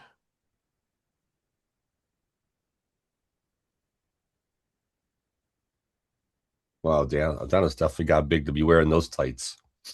See, yeah, that's another thing I was saying when I didn't know if you were gone. I was like, Adonis had obviously put on weight. It's hard to tell if he had put on any more weight between, Adonis with the flare flip.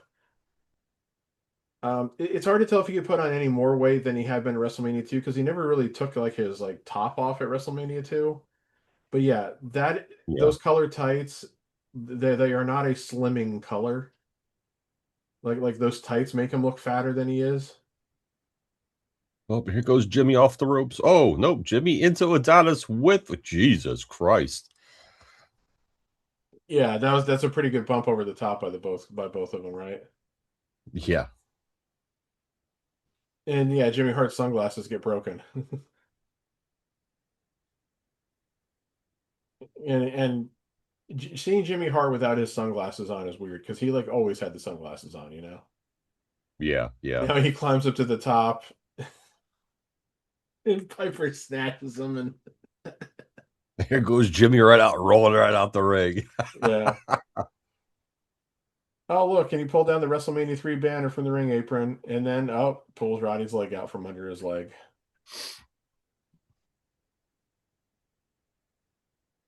I love that. Ventura says Jimmy Hart's justified for interfering because Piper was manhandling him. Well, Yeah. I mean, if he was the official participant in the match, I mean, But he wasn't, so he gets what he deserves. Ooh, Adonis with a chest rake, even more devastating than the Hogan back rake. You chest raked over my nipples. They are sensitive. I don't think I'd want somebody scratching their nails over my nipples. Nope.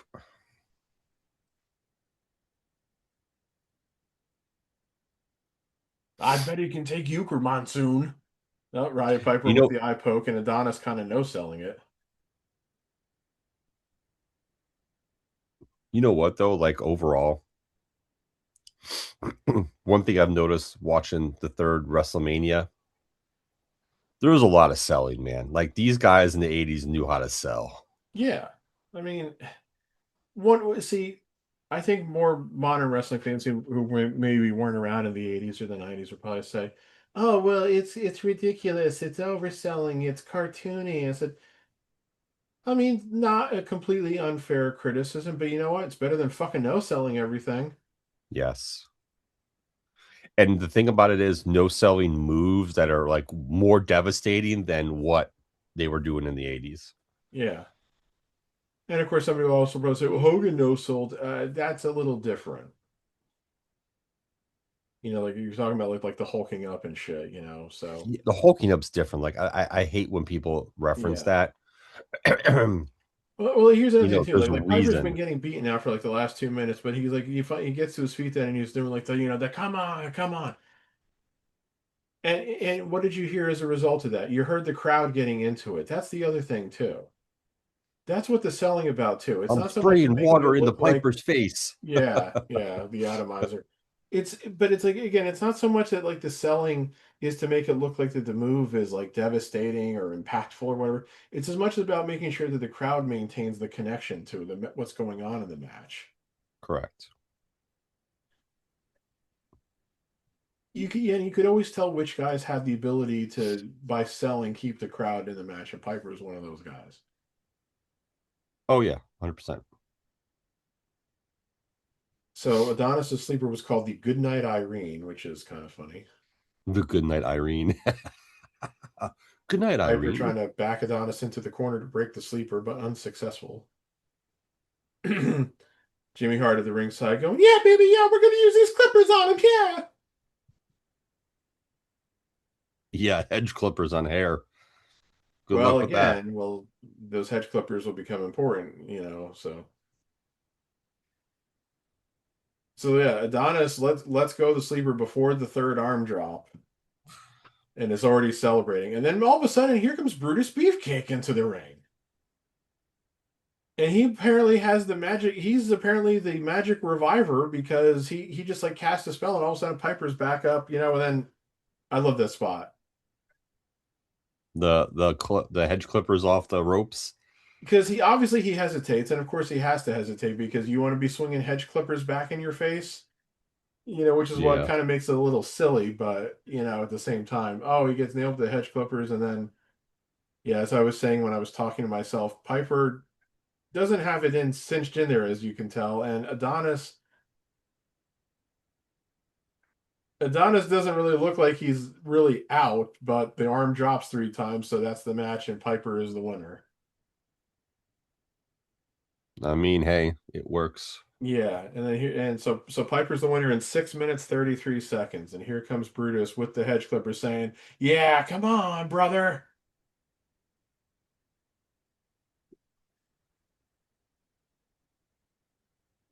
He's ecstatic. I don't think he's ecstatic, Gorilla. And so it's like Brutus starts cutting the hair when it's like, shouldn't Piper have been the one to cut the hair? Yeah, But here then is the birth of Brutus the Barber Beefcake. And of course, he would carry those hedge clippers around with him for the rest of his career as the barber.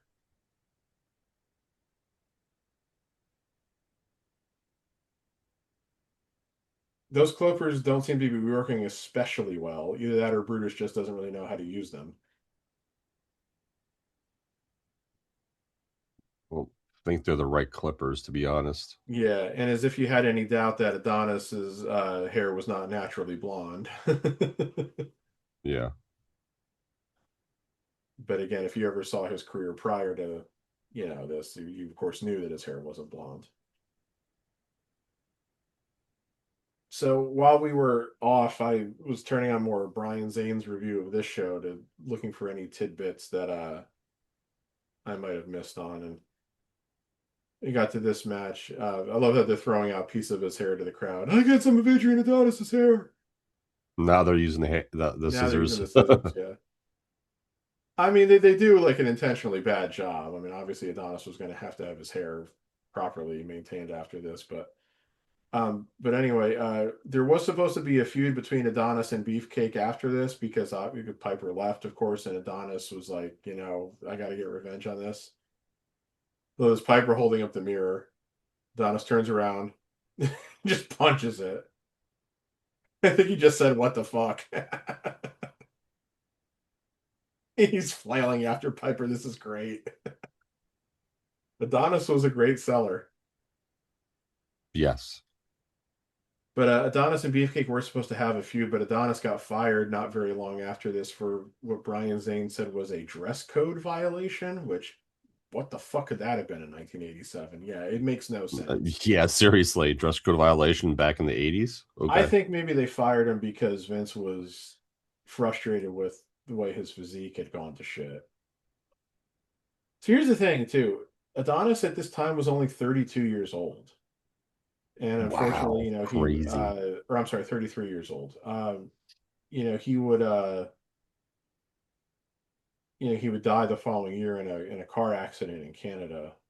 Oh, okay, they didn't cut this. I missed this when I was watching. Some random fan somehow jumps in the ring and starts celebrating with Piper, and Piper at first is like, "Yeah, hey, yeah, that's great, yeah. Let me get the hell out of here because I don't know who you are."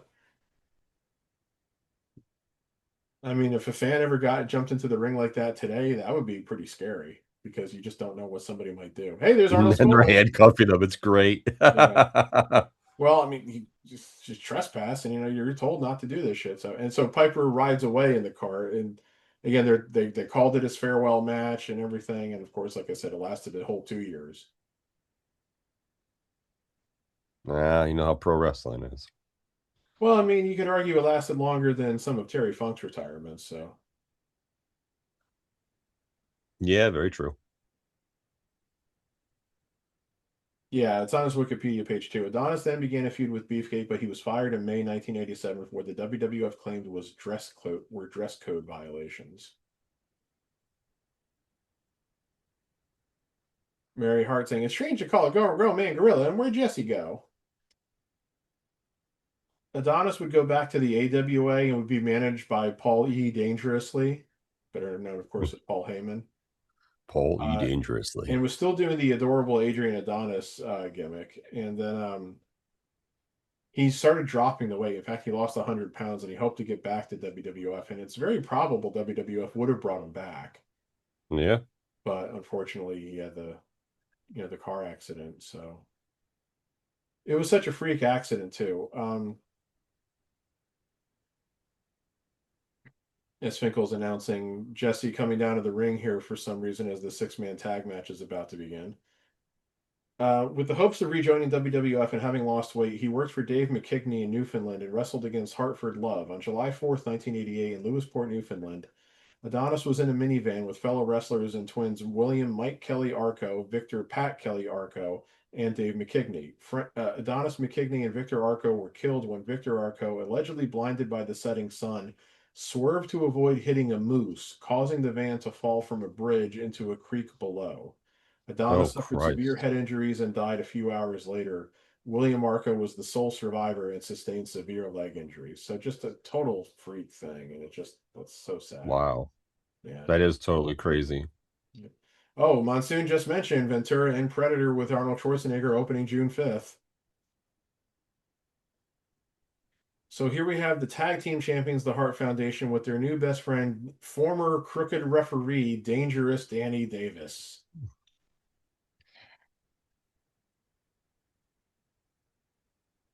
Yeah, Oh, baby. Art Foundation. Yeah. The Hart's in the familiar pink attire now. Danny Davis, I gotta come on. That is just great ring attire, especially for a guy who's supposed to be a crooked referee. It makes him look as obnoxious as hell, so it's perfect. Yeah, it is. Oh yeah, so that was the thing too. Yeah, I was also getting from Brian Zane and Monsoon just said it because of his actions as the crooked referee. He was suspended for being a referee, suspended for life plus 10 years. Because that makes fucking sense. Life plus 10 years. Well, I think it's like when they sentence like a serial murderer, to like 3 life sentences, that kind of thing. The Yeah, irony, which of course, still is makes no that sense to me, but whatever. Danny Davis would again be a referee for WWF. I think it was starting again in like 1989. They just kind of dropped the gimmick and he went back to being a ref. Yeah, I don't remember exactly how that went I down. think they Yeah. kind of treated it like as one of those things where it's like, like they just took him off TV for a couple months and he came back, he was a referee, and it was like, and like if somebody tried to say, wait a minute, wasn't he a crooked referee who was suspended for life? And you'd be like, that never happened, as they're like doing the Jedi mind trick. Yeah. What are you talking about? Yep. Men in Black. Please look into this little pen. Yeah. Look into this light, please. Beep. So here we have the Oh, here former comes tag the team British champions, the Bulldogs. British Bulldogs, with Matilda and their good friend Tito Yes. Santana.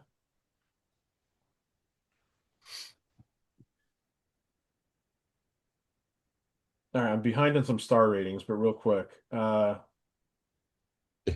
after Jimmy Yeah. Hart. That's hilarious. So Jimmy Hart's already taken a bit of a beating from Piper in this match, and now he's flopping out of the ring. And oh, here we go. Tito's starting on Neidhart already on the outside. Slams him into Brett.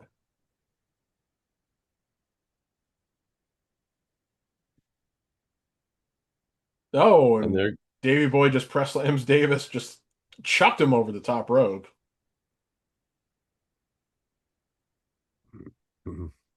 So the reason why there was not a tag team title match between the Hart Foundation and the British Bulldogs, as I mentioned last week, was because of Dynamite Kid's back injury. Um, yes, I remember from last. Yes, yes. yeah, the Tom Billington, Dynamite Kid, suffered a horrific back injury in December 1986, necessitating the title switch and what looked a bit like the probable end of his career. Bret Hart later asserted the six-man tacking on Danny Davis and Tito Santana would prevent the need for Dynamite to throw himself around the ring with reckless abandon, as was his norm. Of course, the thing of it is like, the Bulldogs keep wrestling in WWF through the end of 1988. Um, but yeah. So Monsoon's calling Now this you match with see, Mary Hart and Bob Uecker because Ventura was just on the floor for reasons. did you see Ventura left with the dog? Yeah, yeah. Well, maybe okay. That's why he was there. He was here to get Matilda out of the ring, which makes no sense. He's kidnapped Matilda. Yep. Davy Boy slamming around his brothers-in-law. Yeah.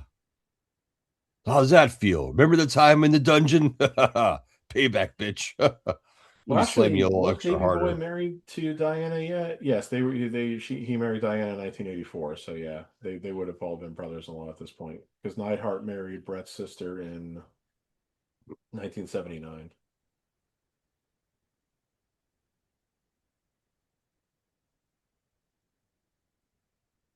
Tito wearing blue tights. I don't. Other than this time, I can't really remember too many times I was seeing him in blue color tights. It was always either red or white until he became Yeah. a Matador. The Hard Foundation, one of the great '80s tag teams. Oh yeah, absolutely. One of the best, really. What was weird is how Hard, like their career would somewhat ebb and flow, and everything because it's like so like at WrestleMania 2, they're just in the Battle Royal. WrestleMania 3, they're the tag champions and they're in this match. WrestleMania 4, they're in a Battle Royal. WrestleMania 5, they wrestled Honky Tonk Man and Greg Valentine. Not Rhythm and Blues, just Honky Tonk Man and Greg Valentine, just thrown together as a yeah, team to just have a match at WrestleMania. At WrestleMania 6, they had this ridiculously short match against the Bolsheviks. And then WrestleMania 7, they were defending and lost the tag titles to the Nasty Boys, and that was pretty much it for them as a team.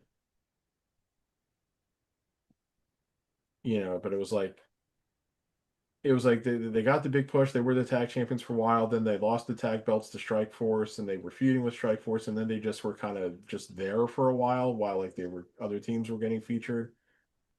And then they, yeah. They're you always know, lingering in the background for a while too. yeah. And then it's like then they pushed them back up to the tag titles where they won them from Demolition at SummerSlam 1990. Just and then held them for several months to lose them to the Nasty Boys, and then they broke the team up, and Brett's singles push started. While Neidhart kind of just floundered, and like left the company and came back and left the company and came back and left the company and came back. Yeah, 900 unfortunately was never one of those guys I felt even that back in the day when I was a young pup watching this shit that really thought Nineheart was really going to be anything more would achieve anything really as a singles wrestler, which he really didn't. That's the thing. And It's so like, he just I don't know, for some reason with Nineheart, it just wasn't made for him to be a singles wrestler. The tag team is really where he thrived. yeah. I mean, I've never seen his work, and I think he wrestled in Mid South as a singles. Um, but yeah, like his WWF tenure is like he was pretty much always in a team. But if it wasn't with Brett, it was with Owen. Yeah. So I mean, there was the time where like they put him under a mask and called him Who, which was just like an excuse for Vince McMahon and Jerry Lawler to do endless like who's on first jokes. So it wasn't like a push or Oh, anything. yeah, It was yeah. like it was like complete comedy, and it's like it was you came right down to it. It was really shitting on the guy. But Yeah, make I him think do it was a something that's situation pretty too where pretty stupid. Vince. I think it was a situation where Vince had fired him, and Stu Hart basically begged him to give him a job again. So Davis comes in, gives a couple of kicks, then tags back out, looking all proud of himself. Yeah, I'm the man. Did a couple kicks to the back of Dynamite Kid. I did my job. And hey, the crowd's booing him, so okay, as Brett's pounding on Dynamite, some star ratings for the last couple matches. So I mentioned the Harley Race Hold, Junkyard please. Dog, You 1 star. The Dream Team against the Rougeos, he gave it a star and a half. Uh, uh-oh, not again.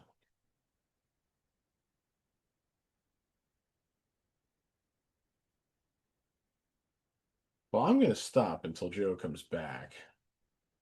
Hopefully, he just had to block his camera for a second because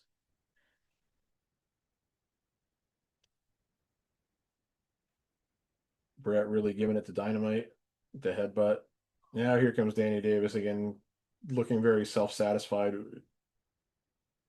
Couple of kind of soft kicks to the midsection and tags back out to Brett again.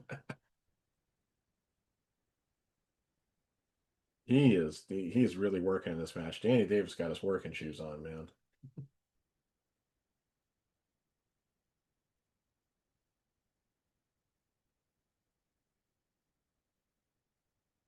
Oh, that was actually cool. The Hearts propelled Davis into the ring for like a splash, but Dynamite gets his knees up, and so now he's looking for the tag.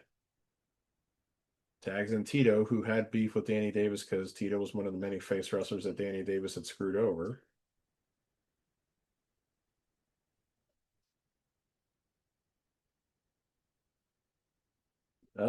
Davis took that backdrop very weird, as if he didn't know that's what Tito was going to do to him.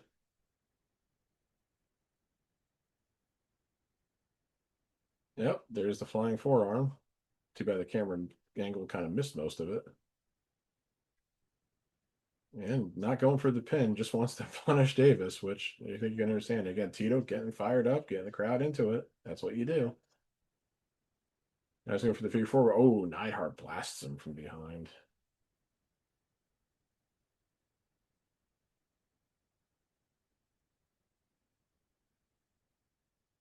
Tito tags in Davy Boy.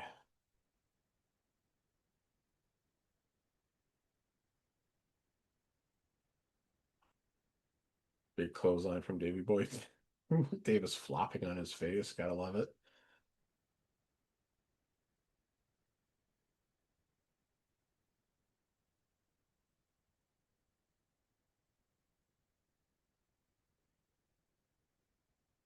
Nope.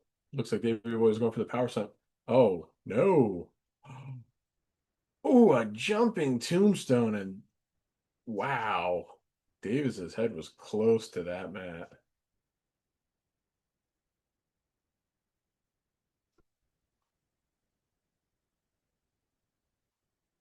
Big vertical suplex. Davis looks like he's on Queer Street. Doesn't even know what hit him. Oh, thank you, Mary Hart. You're better at this than Susan St. James.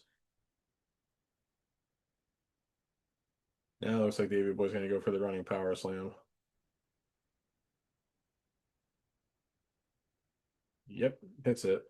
I love this as Davy Boy's running power slam, but trying to make the pin with his back to his opponents, and here comes Neidhart to break it up. Ooh, Tito with a flying forearm, and Dave. Oh, referee's lost control of this one. Brett knocks Tito out of the ring. Dynamite's coming in on Brett. Meanwhile, Davis did something to Davy Boy, and I couldn't see what he did. Davis with the pin. I don't know what he did. The camera kind of missed it. Maybe he got a foreign object from Jimmy Hart. I'm not sure.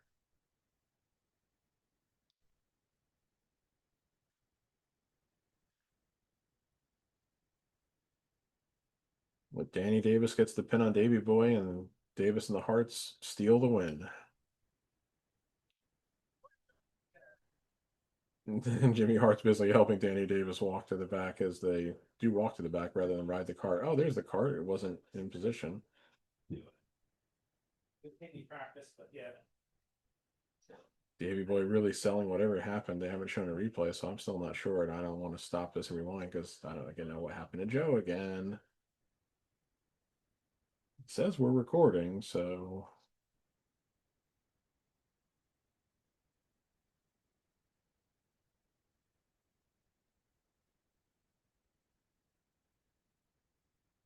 we still can't see. Davis is crawling over to Hart.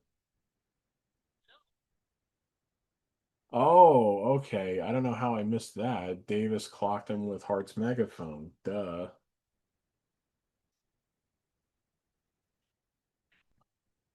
So that was great.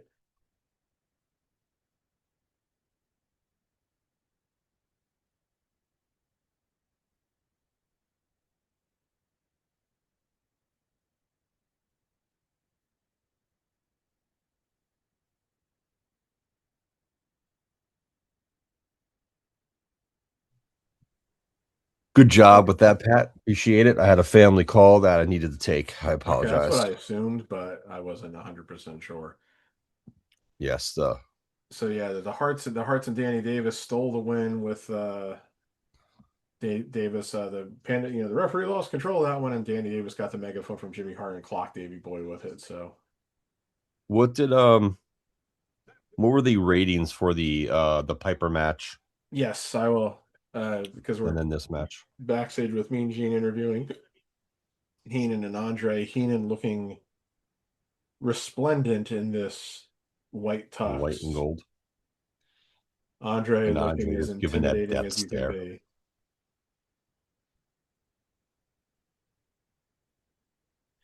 The reason why Andre looks like that is because, of course, Andre supposedly drank 14 bottles of wine before this match, I which for wouldn't him, be of course, surprised. would be just getting started. All right, Yeah, anyway. Dream Team against the Rougeos. Meltzer gave it a star and a half. I think it was a little bit better than that, maybe 2 stars. I would say 2 stars as well. Piper Adonis. He gave that one 3.5. Best rating of the night so far. Now, put it this way: the crowd was really into it, but, and I'm always going to refer to this one as like the comparison point. He gave Hogan Rock 3 stars. Yeah, he gave Hogan Rock 3 stars, but he gave this 3.5. That match 3.5. Right. I When that mean, crowd was 100 times more into it. you're gonna tell me the work was half a star worth better in the Piper Adonis match than it was in the Hogan Rock match? I mean, it was simplistic in both, but so yeah. Yeah, that's where Okay, I'm here like, we go. The Doctor of Style Slick, and I got to tell you I something. would have gave it 3.25. Yeah, that feels right. Slick's costume here. I'm glad they toned it down. The Butch Reed, man, natural that Butch guy. Reed with the blonde dyed hair. What about the tag match? What do they give that one? Oh, yeah, hold on, I'll get to it. I mean, again, Slick's outfit here again, like I said, I'm glad they toned it down because like that hat, that particular hat that he's wearing, and like he's got like tails on his jacket was way too pimpish. Yeah, I knew you were going there with that one. Well, I mean, again, so I mean, like I said, like they just toned down his outfit. He wore a different type of hat and like he wore a more regular suit. I think that was a good thing. So here comes the Yeah, Birdman, indeed. Coco Beware. Coco Beware. Another Oh, face fans yep. loved. Coco was over in Memphis, and Bruce Pritchard always made the joke, Butch Reed was over in Florida. So Butch Reed was also over in Mid South. So the 6-man tag that we just saw, 2 3/4.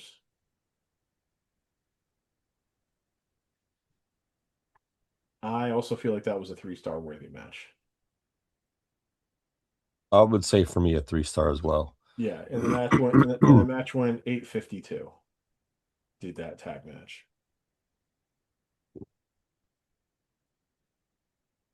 Butch Reed, a man. I don't know much about Butch Reed, to be honest. Oh, Jesse's kind of changed the tire now. Look at this, Gorilla, the official WrestleMania 3 shirt. Get it at WWEshop.com. Jesse, what the hell is WWEshop.com? Well, there's going to be this thing in a few years called the internet. The interwebs. Yeah. Butch Butch, Reed with the blonde hair. yeah, the blonde dyed hair, calling him the natural, Butch Reed instead of like Hacksaw Butch Reed, which he'd always gone by in Mid South. Oh boy. The B in Cocoa Beware stands for buckwheat. Ooh, Jesus. So, oh, okay, so Jesse went down the arena floor just to take in the crowd. Butch Reed at this time was about 33 years old. Um, he had been a former football player. Yep.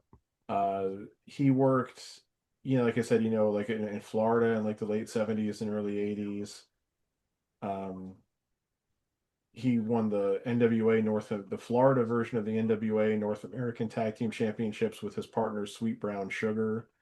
They beat Dory Funk Jr. and David Von Erich. There's a team for you. Jeez, yeah. He also wrestled, Georgia Championship Wrestling, Florida Championship Wrestling, St. Louis. On April 7th, 1982, Reed had what is now recognized as the first 5-star rated match by Dave Meltzer when he challenged Ric Flair for the NWA title in Miami. So I wonder if any footage of Interesting. that match exists. Well, let me go to YouTube real quick. This is a short I match, I would know, so it's like you have to try to do this I fast. would like to see that Butch Reed versus Ric Flair Butch 5 star Reed, match with Flair. Butch Reed, Ric Flair.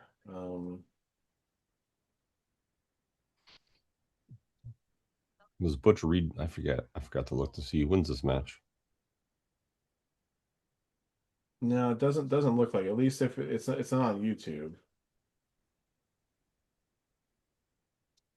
Or maybe there is. I don't know. There might. Yeah, Slick's outfit, it's toned down, but I feel like it doesn't, since it's toned down, it doesn't fit him. Yeah. You know. Well, there is a Ric Flair Butch Reed match on here, but it says it's from Mid South in October '85, so it's not this 5-star match that Wikipedia is making reference to. And here's another one between the two of them from New Orleans and also in 1985. So there's a couple Mid South matches between Flair and Reed from '85, but doesn't look like they Not have the this one. one from '82. There's some promos I think from Florida in '82. It says here, but it doesn't look like they have that match. So okay.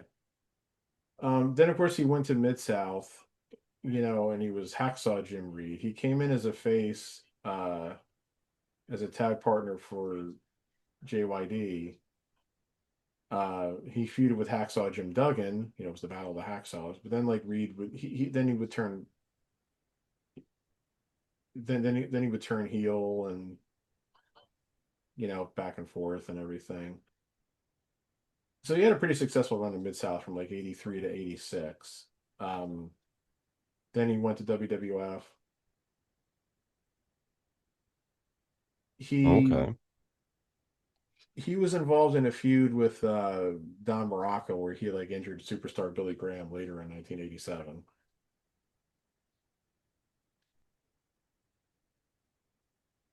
He was in the Okay. 1988 Royal Rumble. He lost in the first round of the WrestleMania 4 title tournament to Savage. Um, and that was it for him in WWF. Actually, he left after WrestleMania, right after WrestleMania 4. He went to Jim Crockett, and of course, he formed the Doom tag team with Ron Simmons, which was pretty successful. Oh yeah, yeah. I remember some of that. But then after he left WCW in like 1992, he just kind of bounced around, um, mostly around like indies and stuff. Oh, Oh, he wins with reversed the the pull of the crossbody, held tights. the tights.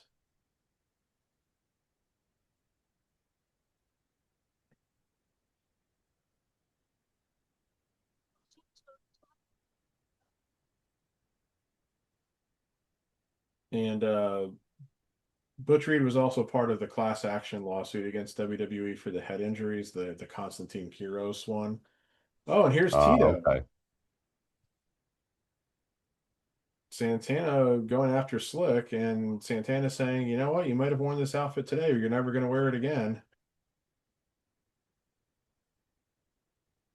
Oh, he's ripping the shit out of that.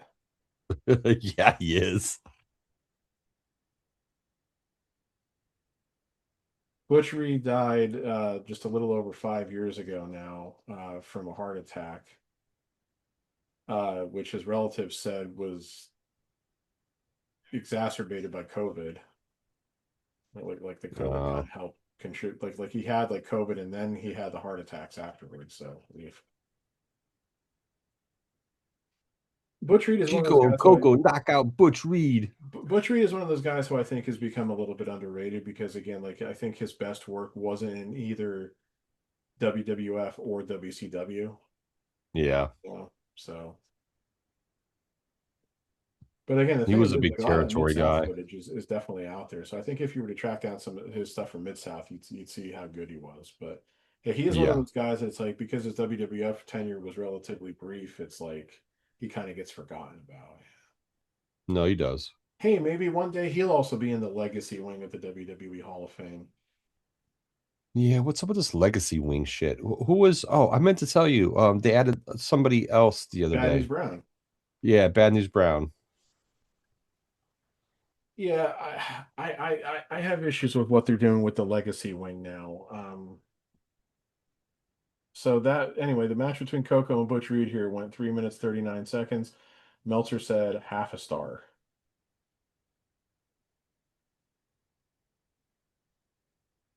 Eh, And again, this was like like the throwest away of throwaway matches. It really was. So I think half a star is fine. yeah, I mean, nothing more than a one. Yeah. I'll give it a three because Slick got beat up. Yeah.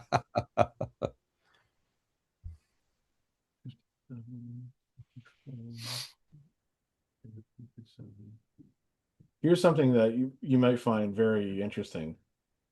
Out of the three guys involved in this match, I'm not counting Tito with the run in here at the end, but Butchery, Coco Beware, and Slick. Slick was actually the youngest. Oh, Slick wasn't even yet 30 years old at this time. So oh shit. Okay, he was in his late 20s. yes, the Reverend Kenneth Wayne Johnson is still alive, age 68. Oh, good. Oh, he was the son of Rufus R. Jones. I didn't know that. I didn't know that. The son of who? Rufus R. Jones. He worked a lot in the Carolinas. They put him in the Oh, Legacy Wing of the Hall of Fame some a few years ago. But yeah, Slick is really an ordained minister. Um, and here we go. We're gonna get the match of the night, brother.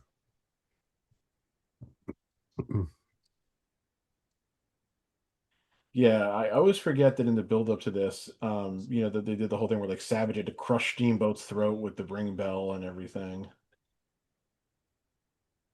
Okay. Now you hear the music playing here. Jim Cornette's co-host Brian last said he hates this music. It's not the same as the serious music. I actually love this dubbed in Steamboat music because they used it in an NFL Films video, recapping the 1990 season for the Giants. Was their second Super Bowl, and they use Okay. it in part of the NFC Championship game between the Giants and the 49ers that year, where it culminates with where Leonard Marshall crushes Joe Montana, knocks him out of the game. And so I've always loved that music because of that. So I get you. yeah. Understandable.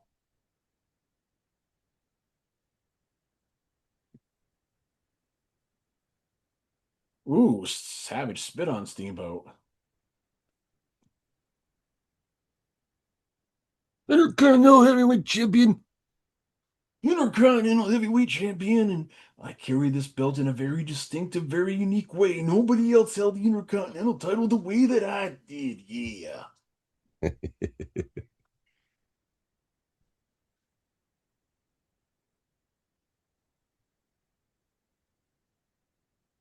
I really always wondered where Savage got those glasses.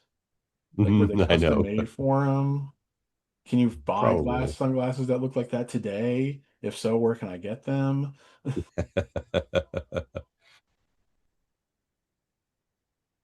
Oh, Elizabeth's just looking so beautiful. Like always. Yeah. All right, so another fascinating fact. Yes. The method to Randy Savage's madness was careful preparation. One of the reasons so many performers had the matches of their lives with Savage is that he would meticulously plan out the body of the match. In an era where wrestlers were a little more prone to calling in the ring, Savage preferred a concrete plan. Steamboat was one of those veterans used to freeforming it between the ropes. Of course, he came from Carolinas. So he was a little taken aback when Savage literally faxed him the bullet points for how their Intercontinental Championship match would go.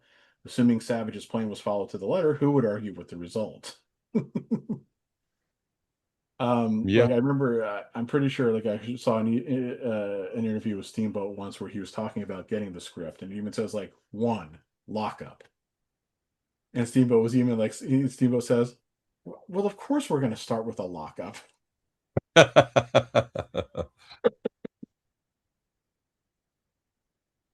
So It's Savage funny he had laid been, it out like that.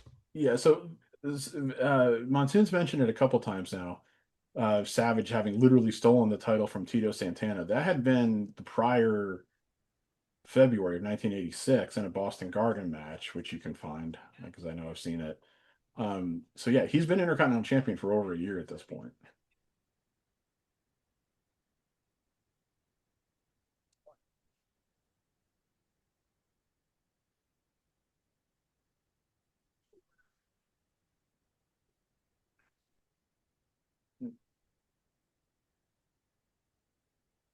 We clashed like two Titans, but we're not doing this match at Titan Tower.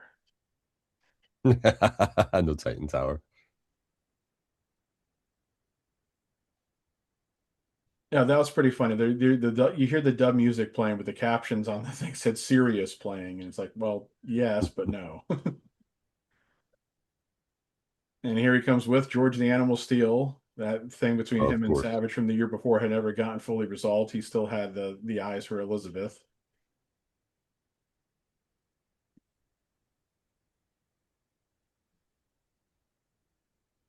Steamboat had also had a pretty good feud with Jake the Snake Roberts in 1986 when Jake was still a heel. So Yeah, yeah, very Jake true. has turned face now by this time because of the stuff with the Honky Tonk Man, which we'll get to in a little while.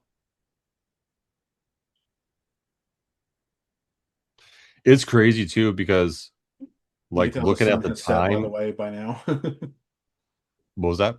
You can tell the sun has set by now because the building's dark now. Oh yeah, yeah. Um, it's crazy because this match is one of the two that goes over 10 minutes, but this match felt like it was longer than what it actually I was. know when I look at the time for this match, I go, no way. It was longer than that. But Because it was I'll what, try to like see what the timestamp is when the bell rings. what is it, like 13 minutes or something like that? Okay, so the bell just rang, and the timer said there's an hour 17:45 remaining. Well, let's see if I remember that. An hour 17:45. All right. I'm just gonna type in 67:45 on my well, not 67:45, 77:45.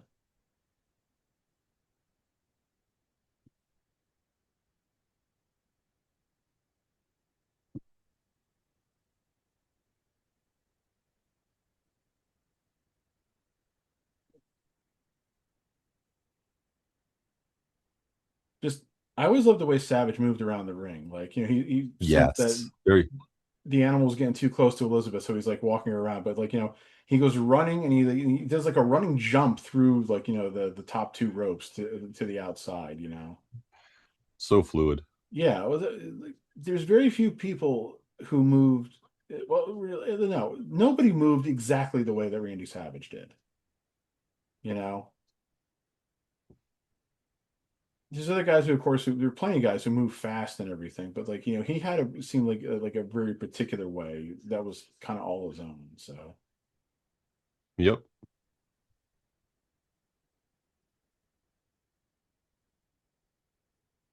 There's times I feel like Macho Man doesn't get enough credit for what he's done too. I know he's like considered one of the greats, but sometimes I feel like people don't give him enough credit.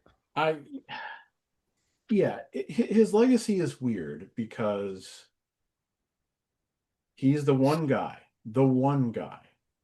who never went back to WWE in any way, shape, or form after WCW closed, except for doing a couple of commercials for the one video game that was like not very long before he died.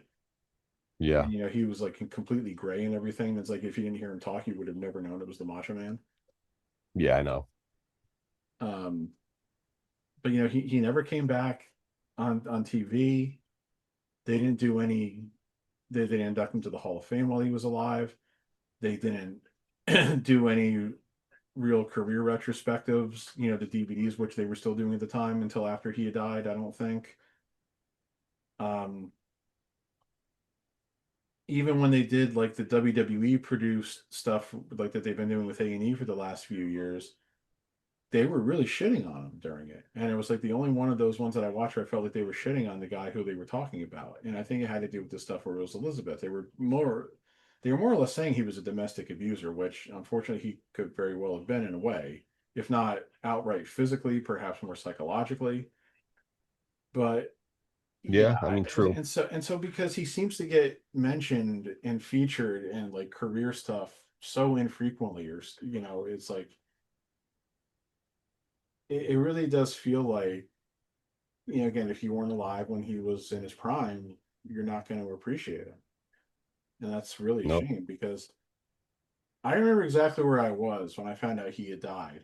Me, my dad, my sister, and I think my sister's boyfriend at the time were in a movie, and we were like leaving. Like the movie was over and we were leaving. And I think I checked my phone. I think it was Jeremy had texted us and said, Randy Savage died, and I It might have been. literally fell back. I was standing up, and I literally fell back into the chair I was sitting in. I was just so shocked. I just couldn't believe it, because it came out of nowhere. There was, because it was the car accident. Really, he had like a heart attack. Yep.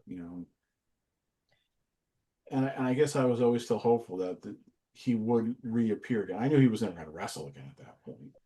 Um, I guess I was still just hopeful that he would just come back in some way, shape, or form, even if it was just for a Hall of Fame induction, or just or just to sit down to have a full like career retrospective DVD where he would, where he would get to tell his story his way. So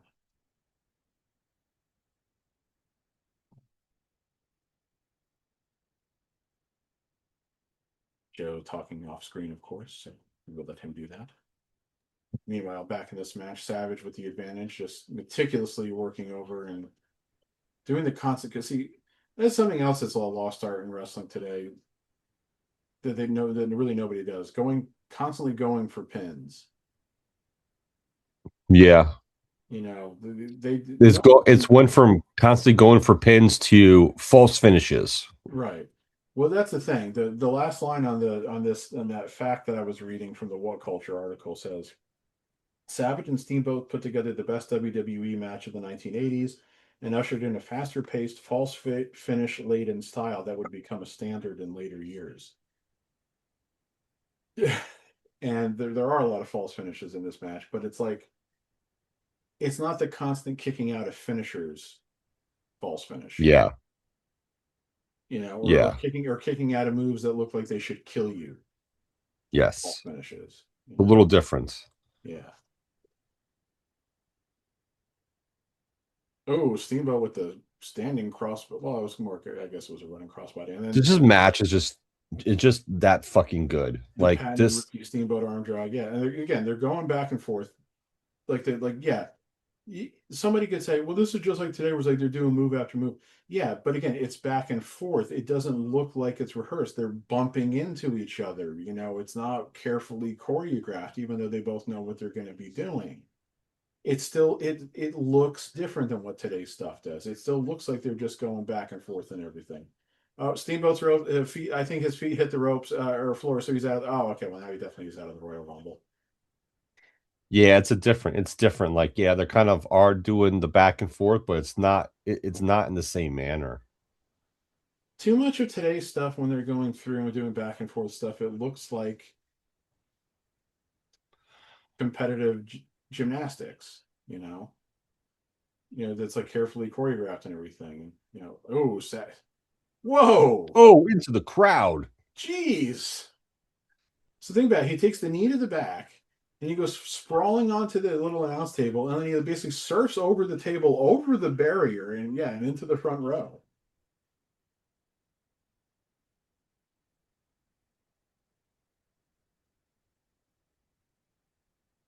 Oh, Ventura rightly calling Monsoon out for when Monsoon was getting pissy about Bobby Heenan helping up Hercules. And now when George Animal Steel's literally dragging Steamboat back in, Ventura's calling him out and saying, shouldn't you be objected to this? And Monsoon's like, he's not a manager, he's a friend. Yeah, that part's funny. That made me chuckle. See, look at it. The camera angle. I love it. It just makes him look bigger than life. And then he Yes. comes down onto the floor with that double axe handle.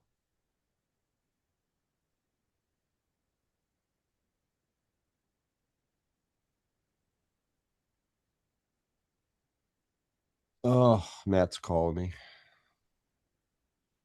Tell him we're busy. I know we're going later than what we normally do, but hey, we had extenuating circumstances. Yeah. Going up to the top again. Another double axe handle.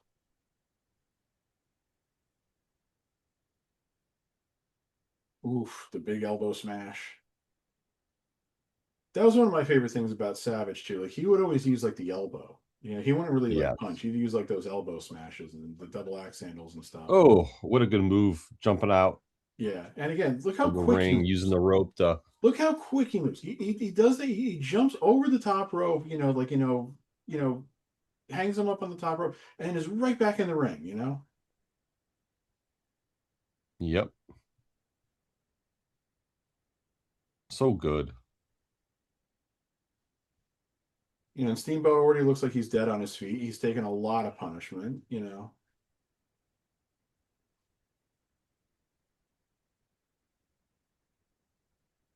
So again, somebody could say, well, those aren't really false finishes; those are just standard two kickouts. But yeah, that's the point is he's going for the pin, and but he just doesn't have quite enough to finish him.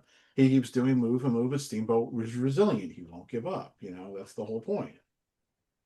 And it's the thing, like we mentioned before, these are just normal moves. These aren't moves where we're doing false finishes because we're putting this devastating move like a Canadian destroyer on somebody and they're kicking out of it. Right. And then we're doing like something else that's devastating. We're kicking out again.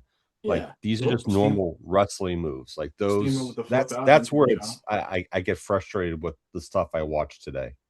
Yeah, and again, it's as much.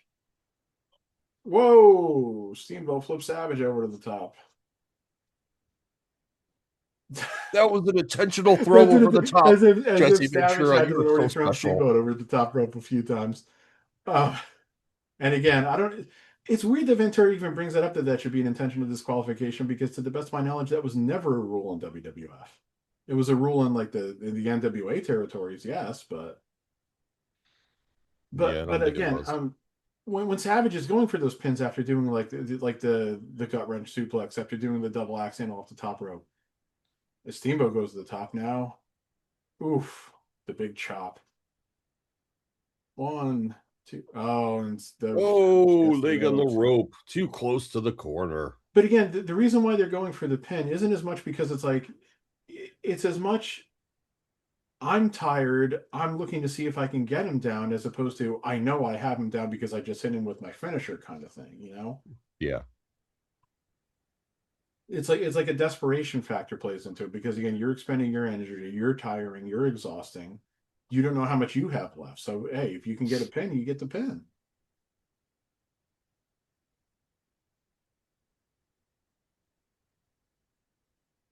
Just notice George Animal Steel was very close to Elizabeth there, but Elizabeth was behind him and Savage didn't pay attention to it. Oh, the shoulder Too inside. busy trying to retain his Intercontinental Heavyweight Yeah. Championship. Oh, I was gonna say, is Hebner gonna do the rope kick thing? But no, he didn't. See again, the roll ups, these are things that again are you don't see much if at all today. Didn't have him really hooked well on that double leg hook pin.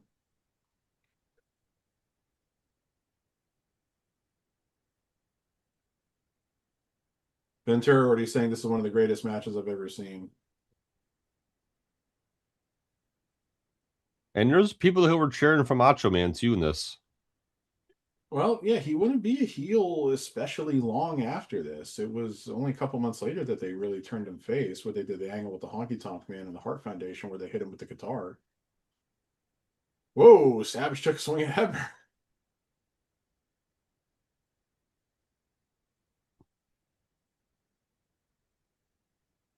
See again, these are false finishes, yes, but these are because it's back and forth, it's competitive. It's these going for this, it's he's going for that. It's not I'm kicking out of the finisher, I'm kicking out of the pile driver on the steps. Oh, the Oof. tights. Grabs the tights and Steamboat kind of overselling by running all the way then into the post. Uh, Just think about it Considering the fact that he had to like with how jump over Savage Macho Man to do it. with how Savage jerked him and from where it's like there's no reason he should have gone that far. No. He's like, oh, I gotta like do a little hop, skip, and a jump over Macho Man to get into this. Yeah. Oh, Oh, bump ref there's the bump. ref Oh bump. God, look at the ref bump. Yes. You know what's Yes. great? That's Dave Hebner. But Yo, again, Dave because looked like he was dying in that ref bump. right, He and just that's like Dave a stiff Hebner, forward and just goes backward. and obviously again because they were identical twins and everything, but he sold Oh, just the way his brother would always sell that, you know. And that there's shit was the best elbow hilarious. drop ever. But of course, there's no referee. It is just so funny. That bump was great. He just the way he fell backwards. Oh, that was perfect. So look at this. That's Savage one of the didn't. best ref bumps I've ever seen. Yeah, Savage wasn't trying to take Hebner out, but now it's like he's been screwed over by having done so, you know? And so, yeah, now here he goes for the ring bell, and Hebner's waking up, and the animal steals the ring bell, kind of doing the right thing, you know, kind of preventing the interference. Oh, but no, Savage kicks him, takes the bell back. And again, Hebner's waking up, so Hebner's going to see this. And see, so that technically should be a disqualification too, because the animal touched Savage, you know, threw him off the He's like, rope. wait, there's a ring bell in the ring. What happened? And then the slam into the small package. 1, 2, 3. And new Intercontinental Heavyweight 103.08. Champion, Yeah, wow. That match only Ricky was as long as it says it was. Steamboat. 14 minutes, 35 seconds. Ricky Steamboat, new Intercontinental Champion. What was it, 13 or 14? Uh, sorry. 14 minutes, 35 seconds. Longest match on the card. I love Hebner still looking pretty haggard and everything there. Savage trying to be like, yeah, the animal pushed me off the rope. What is wrong with you? Are you blind? How do you not see that, brother? I love George Steele kind of picking up Steamboat on his shoulders then and putting him into the car. And that's a great shot then with Steamboat holding the title up. Yeah. Sadly, Steamboat's tenure with the Intercontinental title would be briefer than it should have been. Oh, of course. God damn, Ricky Steamboat's been married 5 times. He's been what? He's been married 5 times. Damn. Yeah. Well, before I get to the controversy over the star rating for this match, Oh boy. several weeks after winning the Intercontinental Championship, Steamboat asked Vince McMahon for some time off to be with his wife Bonnie, who was expecting the birth of their first son, Richard Jr. This did not sit well with WWF management, as he had been groomed to be a long-term champion. The decision was made by WWF management to punish Steamboat by having him initially drop the title to Butch Reed, but Reed did not show up that night, so he dropped the title to the Honky Tonk Man on the June 15th edition of Superstars, so like not even 3 months after he won the title. His son was born a month That's later. some bullshit. Yeah, Steamboat came back in time for the Survivor Series, but management was still bitter over his impromptu sabbatical. And while he wasn't jobbing in his match, and when he wasn't jobbing, he was not pushed or given any meaningful feuds. And he left shortly after WrestleMania 4 when he lost in the first round of the tournament to Greg Valentine. That's crazy. And then, of course, he would go back to well, by then it was WCW because the Turner purchase had gone through. In 1989, and he had, of course, the phenomenal series of matches with Ric Flair, where they traded the NWA title. Oh, Yeah, that guitar didn't really break. because it was a real guitar. He took a real shot with a real guitar. Kudos to you, Jake. See, that's the thing. On the Jake the Snake DVD that they did years ago, he didn't blame Honky Tonk Man. He said it was just bad planning on everybody's part because there wasn't a fake guitar; it was a real guitar. Because he said he was pulling out pieces of fiberglass from his body for weeks afterwards. You know. Jesus. Um, Honky Tonk Man, I think, has been very defensive when asked about it, saying, like, I know I didn't hurt him. It's like, no, you did. You may not have meant to. And I don't even Yeah, think but you definitely did. and I don't even think Jake says that you meant to, but you did. I mean, when you see it slow down, when you see when Honky Tonk hits him, Jake's face goes like, you Yeah, know, you can see it in his face, like he's like it. It, he it, he it was rocked him. he was knocked silly, literally. Yeah. But the funny thing about this was, of course, as Alice Cooper, Detroit native, coming with Jake. Jake not bringing the snake. No, Oh no, right there it there. is. Okay, there it is. I didn't see him. I figured he'd be holding it. But Jake, of course, had really been a heel since he had joined WWF up until this point. And when Honky Tonk Man at first came in, he was actually a face. This was like a rare like double switch moment. Though I would also argue, as soon as Honky Tonk Man was aligning himself with Jimmy Hart, he's already a heel, you know. And he Oh, came out yeah. with Jimmy Hart in that snake pit segment where he blasted Jake with the guitar. So this is obviously one of the big matches on the card because you know this is where they created a huge grudge and everything.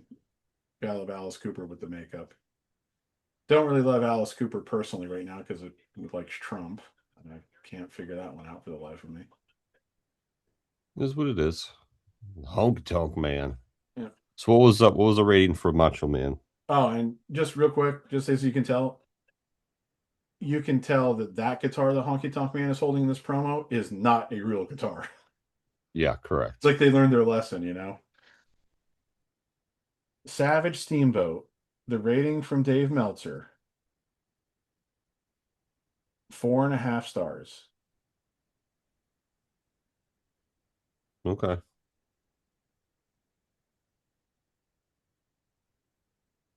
I cannot, will not ever understand how that didn't get 5 stars from Meltzer, especially for that time. Yeah, yeah, yeah. I rated that. I definitely rate that 4 3/4 to 5 stars on my rating. To me, that's a 5 star match. It just is. I'll go as far as that too. I have no issues. Like, yeah, that match was just fucking good. Yeah. And you don't see very many matches like that in the 80s, period. No, I mean, yeah, again, outside of like stuff in Japan or maybe stuff that Flair was doing, but I mean, But like in WWE, not so much. Maybe a little bit more in WWE as like, 88, 89, maybe so with some yeah, people. But yeah, other than that, you're not you're not seeing that. yeah. I feel like this was one of the matches that wasn't very long either. What, the Jake and Honky Tonk Man? Yeah. No, I don't think so. I mean, again, we're a little more than 2 hours into the show. This is the 10th match. Oh, it was Yeah, 7 minutes and four. It was 7:04. yeah. This is a match that, again, another match that could have been longer and maybe should have been longer. Um, but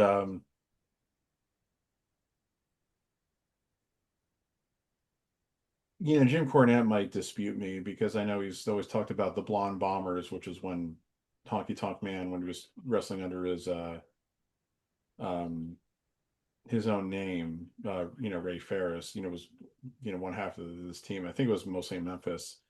He's talked about what a great team they were and everything. But Honky Tonk Man, I don't think was ever really regarded as a great worker by most people. Especially once he was the Honky Tonk Man. It was really the gimmick. And of course, then he ended up holding the Intercontinental Championship for over a year. Yeah, which is still interesting, but it is what it is. Yeah, he was the longest reigning Intercontinental Champion of all time until Gunther's reign, right? Yeah. Yeah.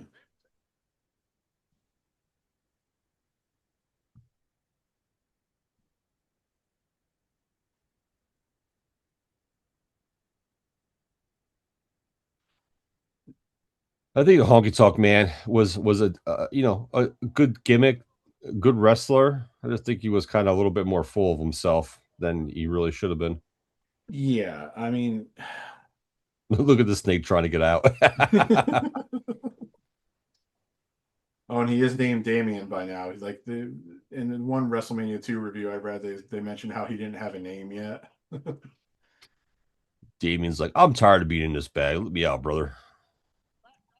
Honky Tonk Man was also one of those guys who, of course, didn't really have a physique. Not really, anyway. You know. Yeah, Then again, I Jake mean, it's wasn't. better than Jake's physique. I'll say that. Yeah, Jake wasn't quite as chubby though.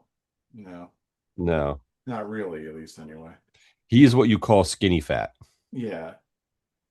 Honky Tonk was kind of like was what I guess you could maybe call like thick, but not like thick as in fat. Yeah. It's just like his body type, kind of really. But yeah, I've seen a lot of interviews with Honky Tonk Man over the years where he has always seemed pretty full of himself. And he was one of the guys that Hogan convinced WCW to hire in 1994. And it's like, can you fucking imagine the Honky Tonk Man still around in 1994?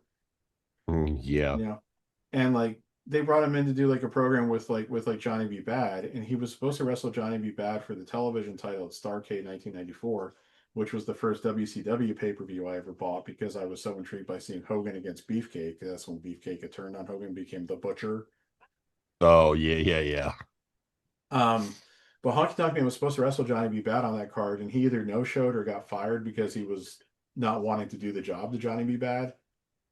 So Johnny B. Bad ended up wrestling Arn Anderson on that show. So sad.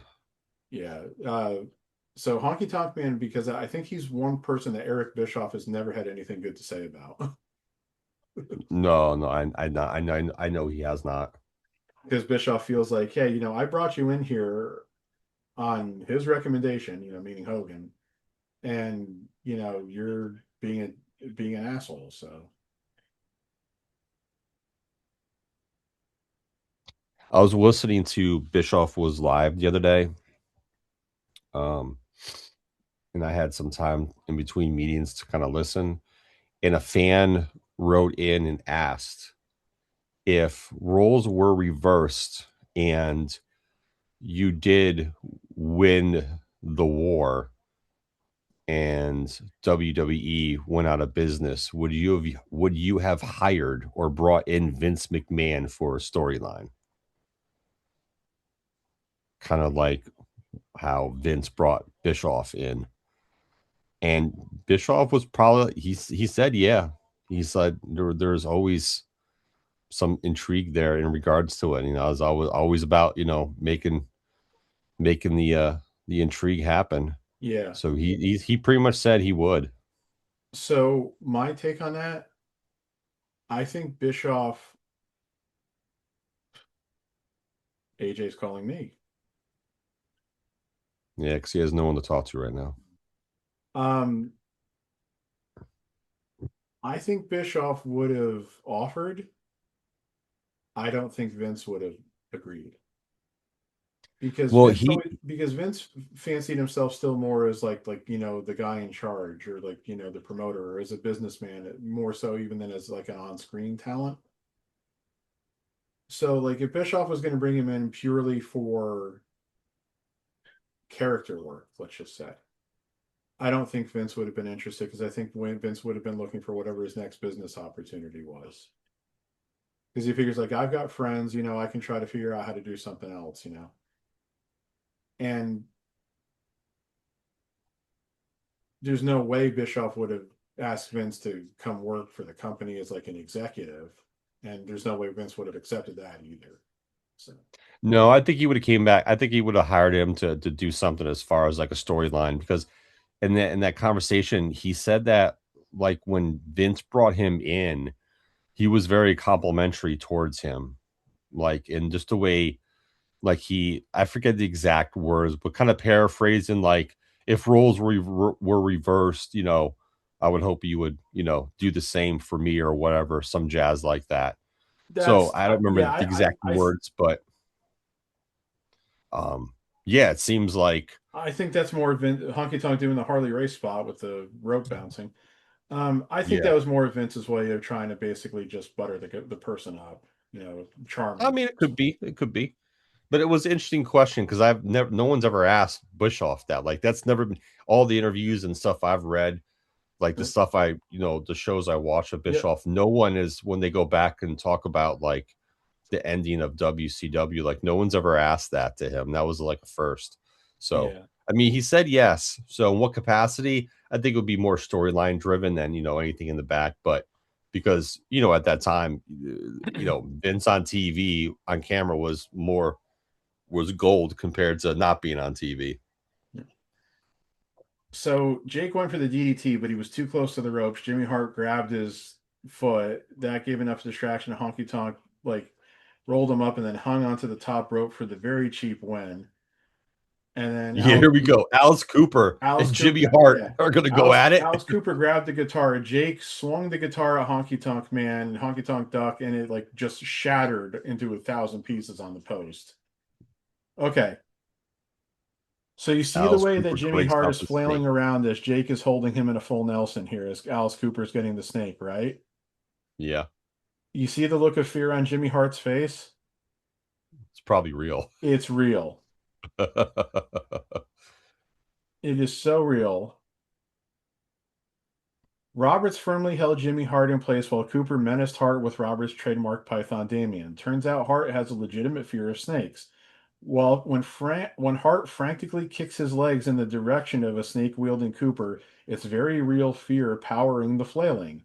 In the course of the torment, Hart strained his neck while trying to flee the scene. So remember, he was getting the shit beat out of him in the in the hair versus hair match. So Jimmy Hart had his working shoes on that night, and they don't wait for the card either. They're like, "Oh, come on, Jimmy, we got to get it. Come on, Colonel, we got to get out of here." So, Let me say, whoa, Jimmy Hart did a lot of stuff tonight at this fucking this WrestleMania. yeah, He put in there's a he lot of put in people. work. There's a lot of people who don't think Jimmy Hart's one of the greatest managers of all time, and he may not be like at the very top. Like I definitely would never put him above Heenan, Cornette, and Heyman. So he's always going to be like number four at best to me, but he's not that far from the top. And I think some people think that he was a clown, and he really wasn't. Because again, I a lot of his best work again was in Memphis. Yeah, he's a top 10 guy for me, Oh, he's definitely 100%. top 10. He might be in my top five too. I've just never. I mean, again, like I said, Heyman, Cornette, Heenan are definitely the top three. It's probably Heenan, Cornette, Heyman for me in that order. Um, like Gary Hart definitely deserves to be up there, but he's another guy who I think because he never worked for WWF and only briefly for WCW, people have forgotten about. I think Paul Bearer has actually been a little overrated because for so long it was just him with the Undertaker. He got more interesting when he broke away from Undertaker. When he Really, was with Kane, I think he did good work when he was with Kane. he did good work. I think he did decent work when he was with Mankind too. Yeah, yeah. But I would put Jimmy Hart above Paul Bearer. And I Yes, do I do as well. incorporate his time as Percy Pringle too. Like I'm just talking, much different character and everything. You know, JJ Dillon, of course, was a really good manager. We should do our top 10 managers, like our Mount Rushmore of wrestling managers, and then do our top 10 list of who we have. Yeah. Well, I probably just gave you I gave you three-quarters of my Mount Rushmore, yeah. So Yeah. But at some point, be more in depth with it and whatnot. yeah. So that match went 7 minutes and 4 seconds. Meltzer gave it hmm, he gave it 2.5 stars. I actually think that's slightly generous because that match was kind of boring, and especially because the build that they had for it, He I was think it should generous have been giving that. better. See, and that's the thing. Like that worries me. Like you give that 2.5 stars. I don't know, Yeah. bro. Yeah, I'm giving that 1 and 3/4. That's what I'm giving it. I'd say it's two at max. I mean, because the Billy Jack Hercules match, I think, had more heat, more action in it than the Jake Honky Tonk match should have. And the Jake Honky Tonk match was higher profile. So now Mean Gene's in the ring to Mean Genus.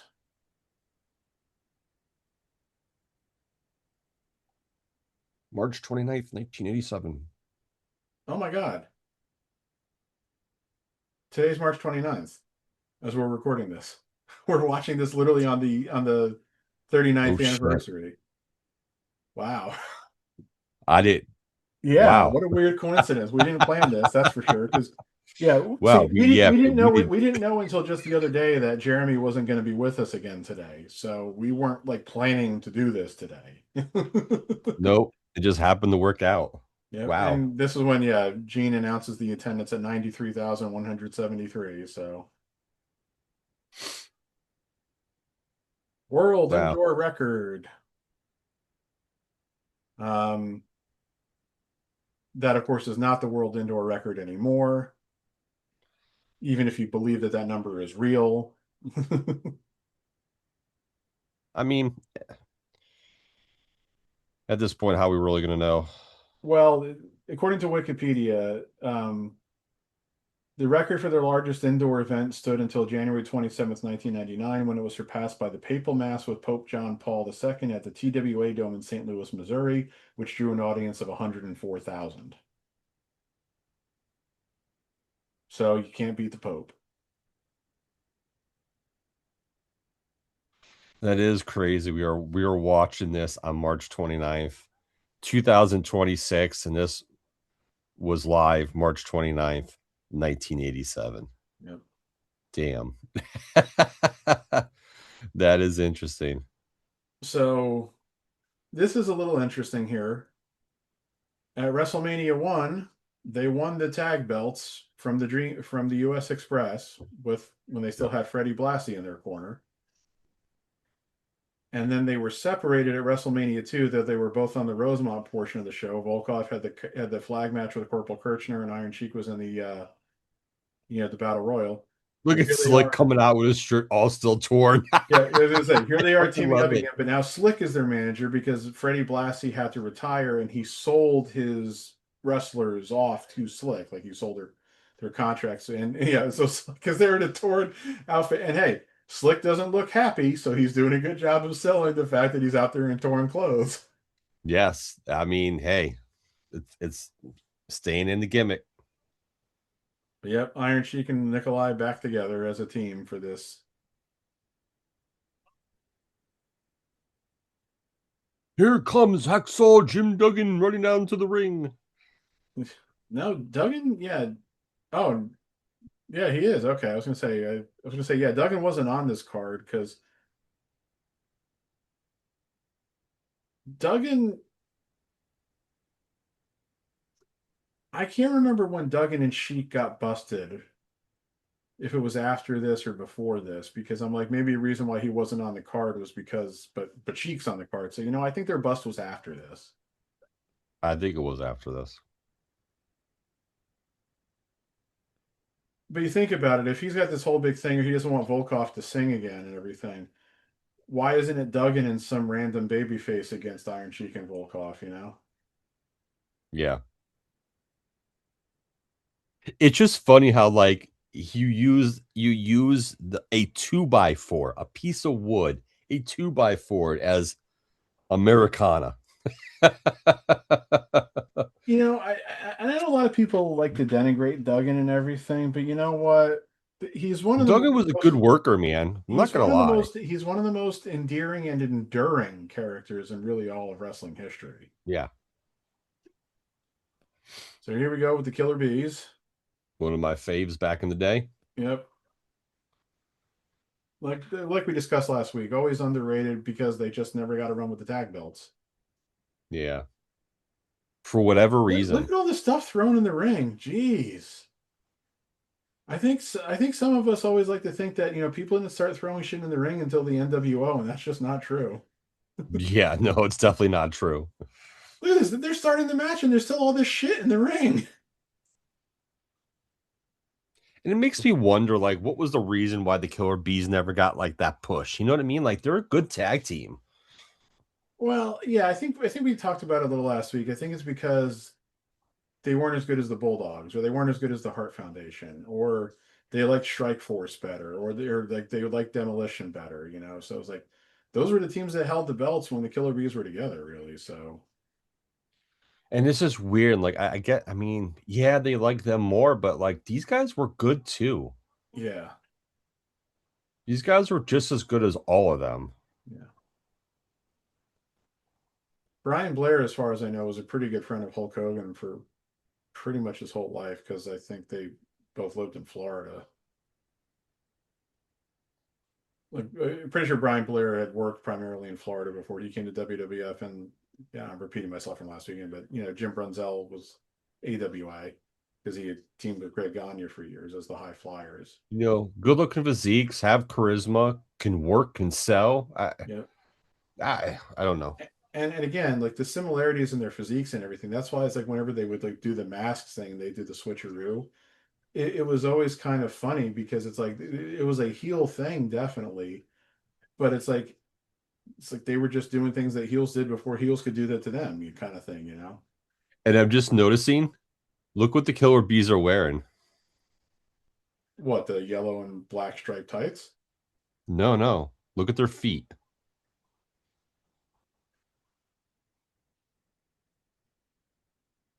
Are there little bees on their boots? Is that what we're They're saying? wearing Nikes. Oh, okay. I couldn't even really tell. They're wearing Jordans. Are you sure? Those aren't boots? No, those are Nikes, bro. Those look like Jordan 1s. Like legitimately. Um, yeah, I think you might be right. I mean, from the long shots, they still look like wrestling boots, but then when you see them up close, yeah. Yeah, those they might I can't tell if they're Jordan 1s, but because they look like they have a strap on the top of it, but they're definitely Nike high tops. Yeah, They're basketball sneakers. people are still throwing shit. You know, it's Yeah, kind of I just amazing. noticed that. Okay, this show hasn't been as long as some other wrestling shows today. You know, we're still only like 2.5 hours into it, but the crowd's still pretty up for it. I mean, obviously they know I'm Hogan trying to Andre is see still if yet to those come. are Jordan Air 1. Yeah, it's like when you see him next to Nikolai and obviously Sheik's boots, you can tell that they're not boots. Yeah, yeah, because it's like they're wearing And like those the have to be sneakers and custom made and they're because both I can wearing tell like the you high right. socks. Then yeah, Yeah, I could tell you those are have to be custom made because those were not sneakers that I don't that those aren't that's not a color scheme I remember in the mid 80s. I could be wrong, but I just don't remember that color scheme. you think I maybe wish I they can just get a like ordered a shot couple. of the back to see if those are Jordans or not, or the tongue. I was gonna say, do you think maybe they just like ordered a couple pairs of them, and then like the you know, like the backstage people maybe just painted them? I mean, Would that have it been could have, possible? but I don't think so because the heels are yellow, the soles are yellow. So you think they were had to be custom? Okay. They could have been, or unless they did sell that color scheme, I just don't remember. I really wasn't a sneakerhead until no, there's no logo on the back. The Nike swooshes go, they meet the ends meet at the back. I just can't see what the tongue says. If there's anything Jordan related on the tongue, or if it's just Nike. They could just be just high top Nike basketball sneakers too. Yeah. They could have been a color. I just don't remember the colors. Because you have to remember though too, because at that time when Jordan came out, you know, they had colored basketball sneakers, but they usually all were like white or black. You know, Jordan's kind of even then they came out with different colors back then. Yeah. Now this is gonna bother me. You know what's Jesse Ventura just made reference to Jack Tunney, so I guess he was WWF president by this point. I don't know when he began being the on-screen WWF president, so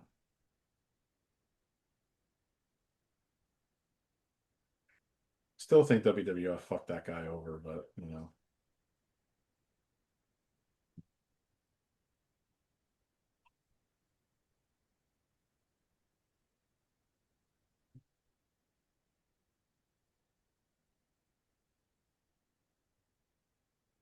Duggan chasing Volkov around the ring as Sheiky Baby gets Brunzel into the Cobra Clutch, or the Camel Clutch, I'm sorry. Duggan in the ring with the 2x4, and yeah, I think I'll just hit the Iron Sheik. So that's a DQ in 5 minutes and 44 seconds. So the Air Jordan 3s came out in 88, 87, 88. And they came in 4 different colorways, the originals. But still, Yeah. they're wearing they're wearing they're wearing Nikes. I've That's crazy. I never knew that. I never noticed that ever.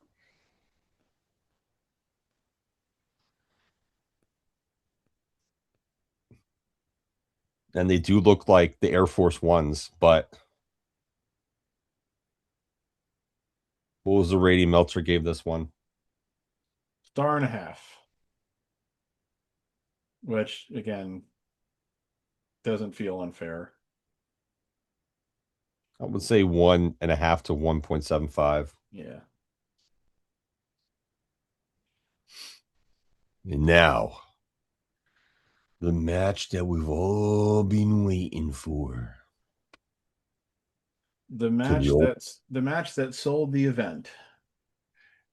can the immortal Hulk Hogan beat Andre the Giant, the eighth wonder of the world,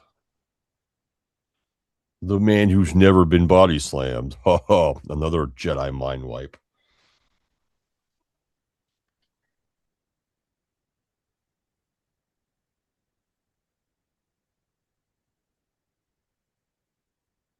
Wham! Right on the back of the Iron Sheik.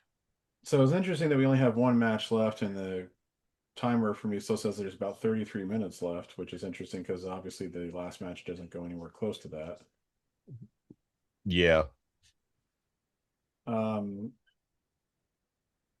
give one more interesting fact.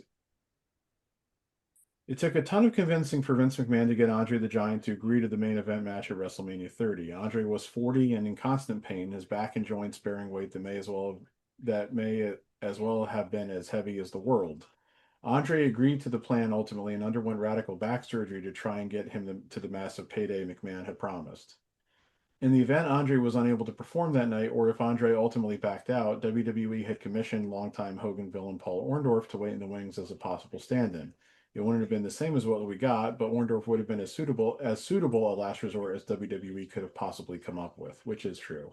And of course, this Yeah, is like pretty much. Orndorff had turned heel between WrestleMania 2 and WrestleMania 3, and they'd done the big program with Hogan. They had the huge cage match on Saturday Night's Main Event. They had the huge match in Toronto, which drew like 60,000 people. So it probably would have worked. The problem is that you would have seen variations of it already. So it still wouldn't have been as big a deal as Hogan versus Andre. Yeah. So are we doing like 15 minutes or 14 minutes or 10 minutes of like, let's rehash the story here? Yeah. So here's when Hogan won the title from the first time because you could tell it's the old title belt there, and Andre pouring the champagne over Hogan. Yeah. Hogan's like, oh, brother, you got me, brother. It's burning my eyes, brother.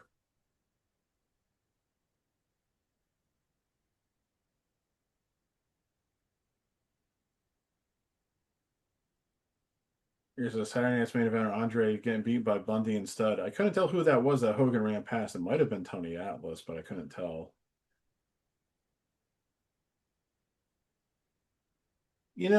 Maybe controversial thing, but I always thought, sometimes when I look at it, I think Hogan looked better in the white tights than in the yellow. Mm, I don't I know. get what you're saying. Yeah. But he ultimately looked best in the black, brother. He never wore black tights though. At least not when he turned heel. And it was, Well, not the short ones, no. yeah, yeah. Andre walked out. You know what? I'm talking to you. I'm here for one reason, to challenge you for a world championship match at WrestleMania. I love Jesse selling when Andre says I'm challenging you for a match.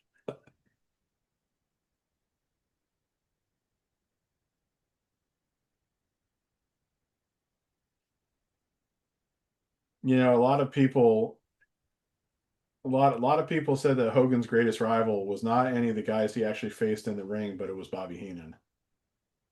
And there is a lot of truth to that. Yeah, you kind of look at it in a different light. Yeah. Oh, that's such a great moment that when Piper says, "Will you accept?" and Hogan just screams, "Yeah!" The way they make it like echo then, and they show the crowd cheering for it. Yeah, that's a great moment.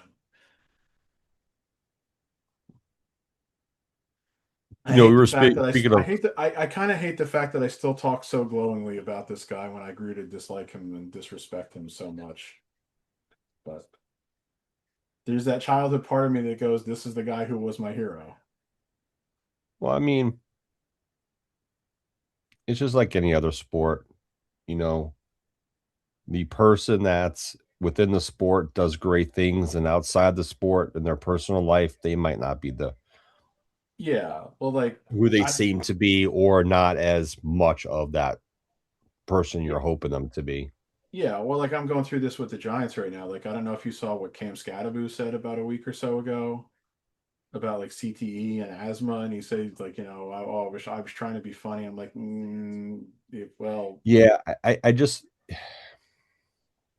when you start talking about diseases, I don't want to say diseases, but when you start talking about health issues that are can take a toll on a person or a disease, and you start trying to use that as making a joke on a show or a podcast, even I don't even now, but say 20 years ago, still, if you're trying to use and try to use those type topics, I can't talk today. Use those type of topics to make jokes on a TV show or radio show. This isn't the 90s with Shock Jock and Howard Stern yeah. and all those Hmm. guys. Like that time's come and gone. Like just it's just unnecessary, really. Yeah, I mean, you can try to, be like the edge lord, which I fucking hate that term. It's one of these And terms. then his mom came back and defended him as like, oh, well, he's asked me for my inhaler or asked for a inhaler. And I'm like, well, listen, I have asthma. It's not a joke, man. People have died from asthma. So like it's not No, something to make fun of. there was a you're gonna laugh at this, but there was a adult film star that I know of who I always thought was really good looking, and she had really wonderful breasts. Uh, she died of an asthma attack. Yeah. I read that about her like some years ago, and I was like, Jesus Christ, that's fucking terrible. It's like, I've luckily never had. I have asthma, but I've never really had like attacks. I've always had like what I call like a low level asthma, but yeah, but anyway, as far as like him trying to ever downplay CTE, it's like I don't know. Maybe you should talk to the families of Mike Webster, Justin Shrelzik, or Dave Duerson, or Andre Waters, or Junior Seau. Before you start saying Yeah. shit like that. Um, Yeah. It was just in poor taste. And I'm yeah, sorry, like I think the host of the show was just ridiculous for bringing the topics up in that manner too. yeah. That was bullshit. Yeah, so it's like, dude, you're on my team. I want to like you. I want to root for you. And it's like I already got to deal with the fact that I know that Jackson Dart thought Charlie Kirk was great. So it's like, could you not act like, hey, there's Jack Lanza helping Mary Hart into the ring. Oh yeah. Funny to see him in a suit. But Yeah, very true. but seriously, it's like, so like, look, I know you guys have opinions on whatever that I despise. Can you She's please just checking out maybe the turnbuckles to make sure they work. Yeah, can you please just maybe keep them to yourself so that I can just, root for you as a football player, which is what I really, Yeah. really want to do. It is also challenging when, you find things out about like athletes or sports figures that you've admired for a lot of years might not be the greatest person outside this in their personal lives. Yeah. And and then that is where, not saying you in general, but No, I know what you mean. you as a fan in general have to either decide if you're going to distinguish that person all in one, or if you're going to separate their sports career from their personal life. Yeah. So Some can, some cannot. Andre coming down to the ring here, and Shit just bouncing off. Oh, he just got hit in well, the it's head. almost like, has he understood that he has turned heel? Because he's like waving to the crowd, and of course Andre did have a great connection with the crowd, but it's almost as like he's forgotten that he's turned heel. Yeah. Like, dude, Like they're not you going to just cheer for went you. against the Hulkster, They're brother. not going to cheer for you. You betrayed the Hulkster, and they are literally throwing shit at you. Yeah.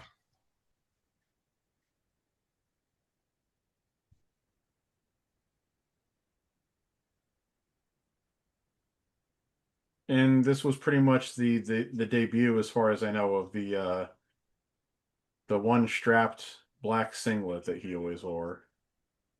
Well, wore from Oh this yeah. point on. And of course, the main reason that he did that was because it was hiding the back brace that he was wearing.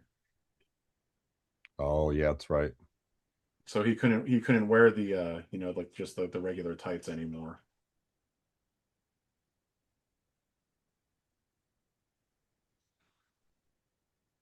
I feel so bad for him though. His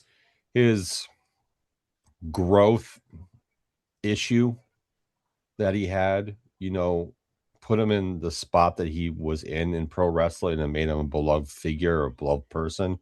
But at Yeah. the end of the day, it's just sad that how much pain he was in because of it as he Yeah, got older and everything. and what I've always heard is that he could have had procedures done that would have like slowed it, but he didn't want to because he wanted to be Andre the Giant. So it was like a curse. It was a curse of genetics, that Yeah. he couldn't do anything about. But then it was also like a curse of choice in a way. Yep. So the only two guys who did not ride the carts down, Piper and Hogan. Yeah, interesting, right? Well, I mean, again, when he's the champion, and everything it definitely makes him look stronger when he's willing to walk down the that long Yeah. aisle.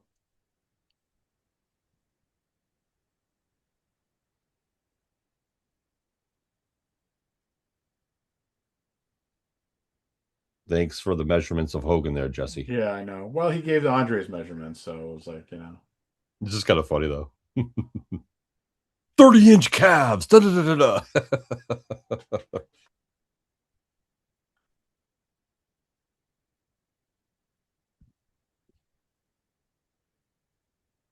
look at all the flash bulbs. That's another thing that just don't get today with the everybody having a camera on their phones. Yeah, yeah.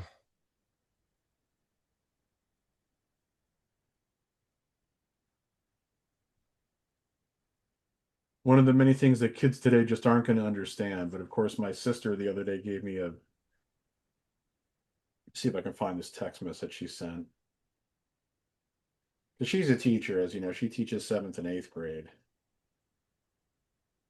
Um, Oh, yes. What a great age group she has with those years. well, yeah. So, They're like preteens and turning 13 and all that shit. And oh God, those kids are all in all. I shouldn't say they're not all a mess, but a lot of them start getting into the messy shit.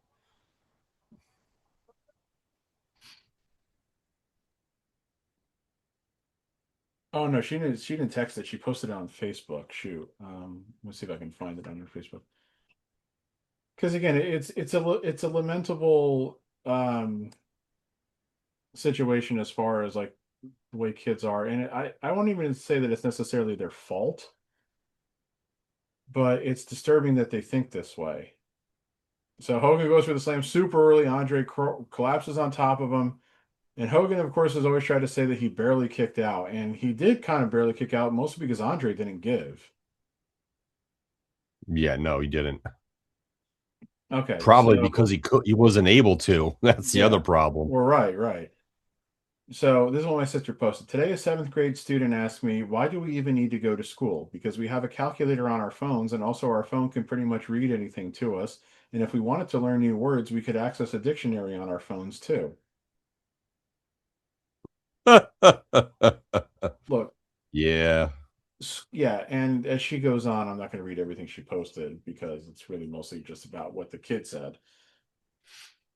School doesn't just teach you facts and how to do something. It also, or well, I mean, they do teach you how, obviously, but they're also teaching you why, and they're trying to teach you about learn how to do this so you can apply it to that, which is something that I think a lot of people seem to miss. And so every time like parents get like they Mhm. get objected to what their kids are being taught in school, I'm like, well, what are you going to teach them? You're going to teach them the way that you do things. That's fine and all, but you know what? They need to know more. Yeah. I still think sorry, we're getting off topic with this, but I still think the school system needs to be like really revamp what they're really teaching kids. Because I think Yeah. once they get to the high school level, they really should be teaching them like a lot of stuff about life.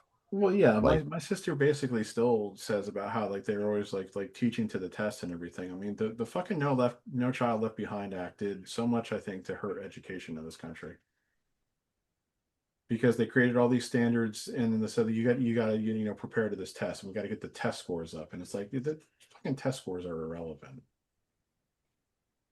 So it's like okay, we rank behind these countries in this that and that. It's like yeah, I get it. That's a problem. So how is teaching to a test going to help? yeah, very much so. And then, of course, Trump is just destroying the Department of Education, but that's a different story altogether. So, oh, but not until you remember who the Secretary of Education is. Leads into professional wrestling, folks. Damn, like he just lifted Hogan up by the tights pretty easily there. Yeah, I mean, he is when he body slammed him, he looked like he had to put like no effort into it. I mean, it's really amazing. Yeah. I mean, he's just been dominating this match ever since Hogan went for the body slam and didn't get it. So, I mean, rightfully so. That's the way they had it. That's the way this match had to be booked. There was no other way. right, because the whole thing was like, and this is what precipitated the feud in the first place. They were on Not Piper's just because Pit. it's heel versus face, it's because the heel's Andre and his issues. Well, right, and the thing that started the whole thing when they were on Piper's Pit, and like they're both being presented a trophy. Hogan was being given a trophy for being WWF champion for 3 years, and Andre was given a trophy for being undefeated for 10 years, and Hogan's trophy was bigger. And Hogan like took over the segment, so Andre got pissed and walked out, and that was how like, it all started. But think about it, yeah. So it wasn't just that yeah, like you said, Hogan's the face and Andre's the heel. It's that Andre's undefeated for 10 years. Andre can't be beaten, Yeah. even by Hogan, who's been champion for 3 years. Yep. I I mean, don't know like how much punishment can the champion take, Jesse. yeah, and so this is the thing. They always had to have Hogan working against monsters once he got really done with the feuds with Piper and Orndorff. It was like you got to look with how huge Hogan is. You got to have somebody huger, for him to work against, where it makes it look like somebody could be a threat to him. So that's why you had Bundy. That's why you had Andre. That's why you had Big John Studd when he would wrestle him. That's why you later would have Akeem and the Big Boss Man. You know, and then Yep. Earthquake. It's like it's got to be somebody who makes it looks like a Hogan can't physically overpower. As good as his feuds with guys like Orndorff and DiBiase and Savage were. Yeah. It's like Hogan can't be the underdog against those guys because he's bigger than Yeah. those guys. Even Ultimate Warrior, and Ultimate Warrior was like physically, like physique wise, I guess you would say bigger, but in a certain aspect. But Hogan was still like the bigger dude. But Right. Ultimate But Warrior worked because he was more physically dominantly looking. You know what I mean? He oof, was the the guy who was like Bigfoot. cut and ripped and everything. Yeah, and they were they were booked as being evenly matched. Like that Warrior could go toe to toe with Hogan because he had that body, he had that physique, he was Intercontinental Champion. It's like Yeah. he may not be like world champion, but you could credibly sell that he's on equal footing with Hogan. Mm-hmm. Yeah. Oh, this will be interesting. Let me see if I can find it here because I was kind of blown away when I saw this because I had no idea about it. The bear hug. Andre's Ju- like, I was going to lean against your brother. Just stand right there. Ju- Julia says she actually peed a lot after Tiffany Stratton's spot on SmackDown. Did you see that clip I showed you? Tiffany did a swanton and she did not hit it right. She like landed full force on top of Julia. Oh no, I didn't get you. I Yeah, I went sent to that click video on it clip and I in our group forgot. chat. I'm like, that's a botch because Tiffany just didn't hit it right.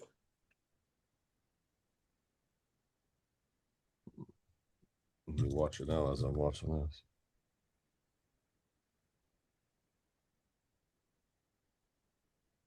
They've already split up Harley Cameron and Willow Nightingale. Okay.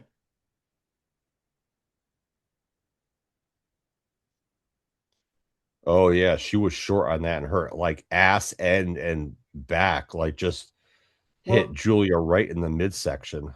the way Jeff Hardy would do it, he would always jump and flip and pretty much land mostly over the guy. She lands full force on him and she flipped like way late. Someone goes, Tiff does it, and it's Tiff does it, and it's a botch. Jeff Hardy's been crushing people for years, and nobody says a word. I don't ever recall seeing Jeff Hardy do it to somebody like that, though. Maybe I just have missed ones, but yeah.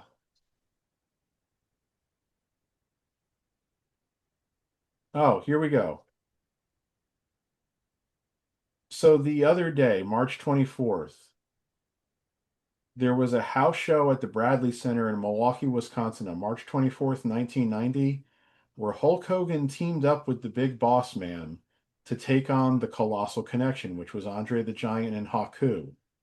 And that's when the Yeah. Colossal, this was like a week before WrestleMania 6. So Hogan's still WWF champion. Boss Man has only just turned face. And the Colossal Connection, of course, are the tag champions. But I had no idea this match existed. But anyway, what I'm trying to get to, it was the last time Hogan and Andre were ever in the ring together. Oh wow. Yeah. Well, because Andre was pretty This is much done weird. after Like WrestleMania 6. this So. bear hug went on for a couple minutes, bro. Oh, yeah. Might have been That's probably the excessive even, longest but bear hug I've ever seen in a wrestling might have been match. excessive even by late 80s standards. Yeah.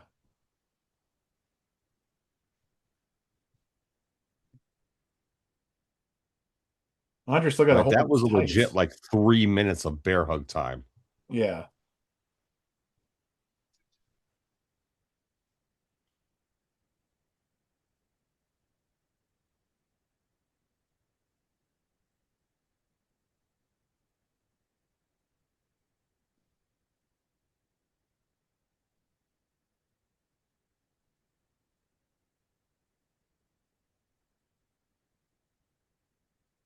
Then with the Poon Hulkster goes flying through the middle of the ropes out to the outside, and there goes Andre chasing after him.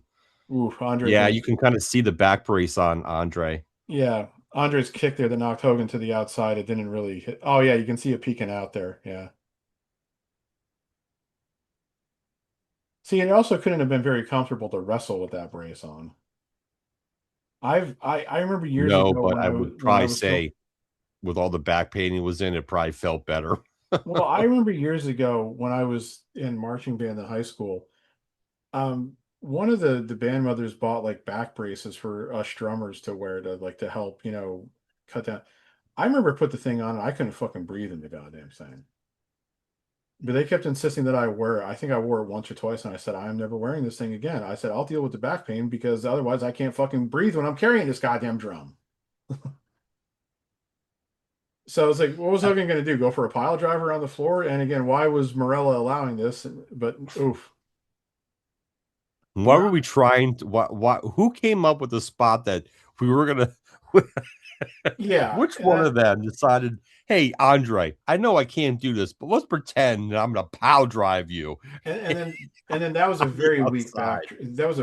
backdrop as well. It's I don't know if it was that Hogan didn't want to take the bump, which again I can understand, or if it was Andre didn't want to just drop Hogan on his back on the floor. I don't really know it has I think it's more of like it didn't look good because of Andre's back issue and Hogan's trying to like kind of get up to get over, but it's not gonna look good because of Andre. Yeah. It's like And no then one's fault. It's just the fact that it's like yeah. And not then a good. I don't know. They could have done something else instead of that spot. Andre went for the kick, missed it again. Hogan goes to the clothesline, and Andre tumbles to the mat. And now Hogan is hulking up.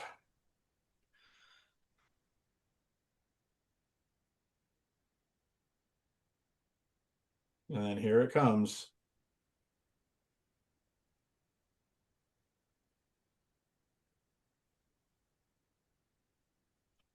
But again, that was not Cue the the first music, time brother. Andre had ever been body slammed.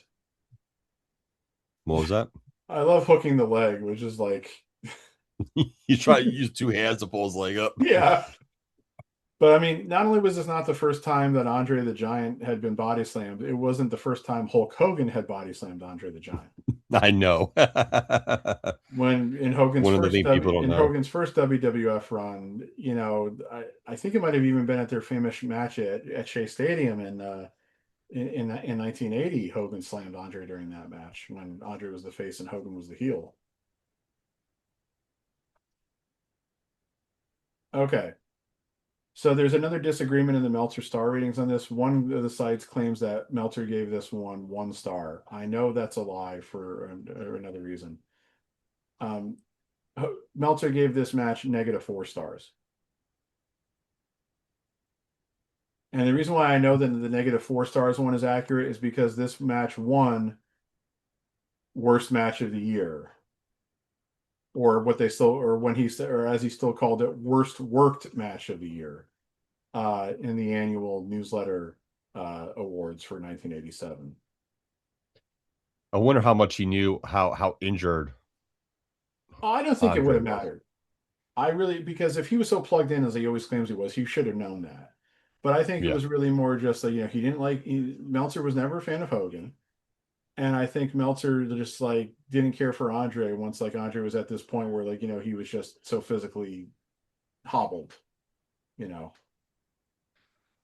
Yep. I know that's been a source of controversy too. It's not just the fact that he didn't give Savage Steamboat 5 stars, but how poorly he rated this. I love Heenan selling. Oh my God, I can't believe we didn't win.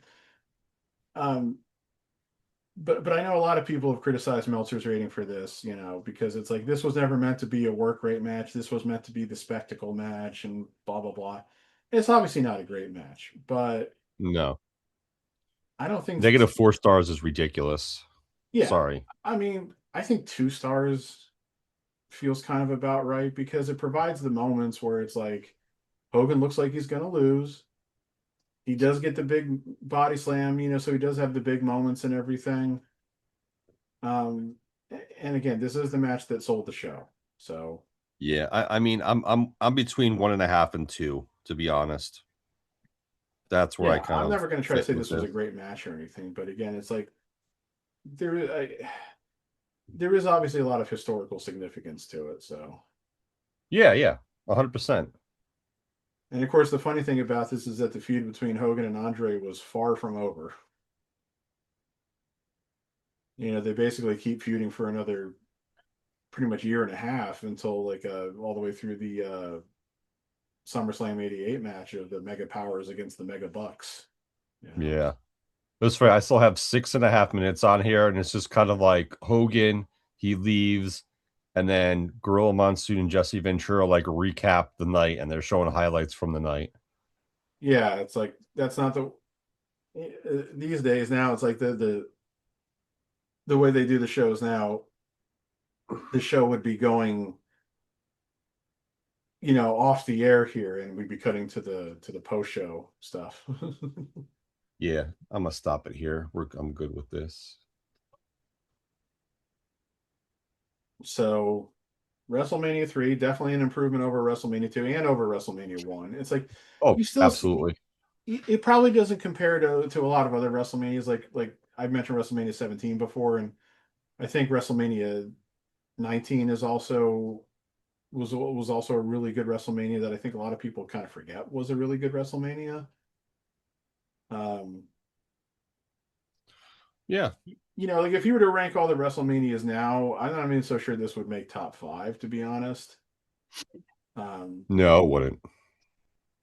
but again, this was kind of like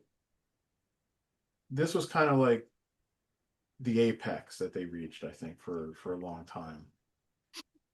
Yeah, I mean, this is kind of like this is the start. Like after yeah, watching the first three now, this is the one that kind of like ups the ante as far as the look, the production, the camera work. Um, they did a better job, starting the show. You had your celebrities still, but not an abundance of them. So we're getting no, it all of them was on. it was Bob Uecker and Mary Hart and Alice Cooper, and Yeah. So none of them really. I mean, I wasn't hearing all the stuff on commentary, but none of them really got in the way. no, nope, they didn't.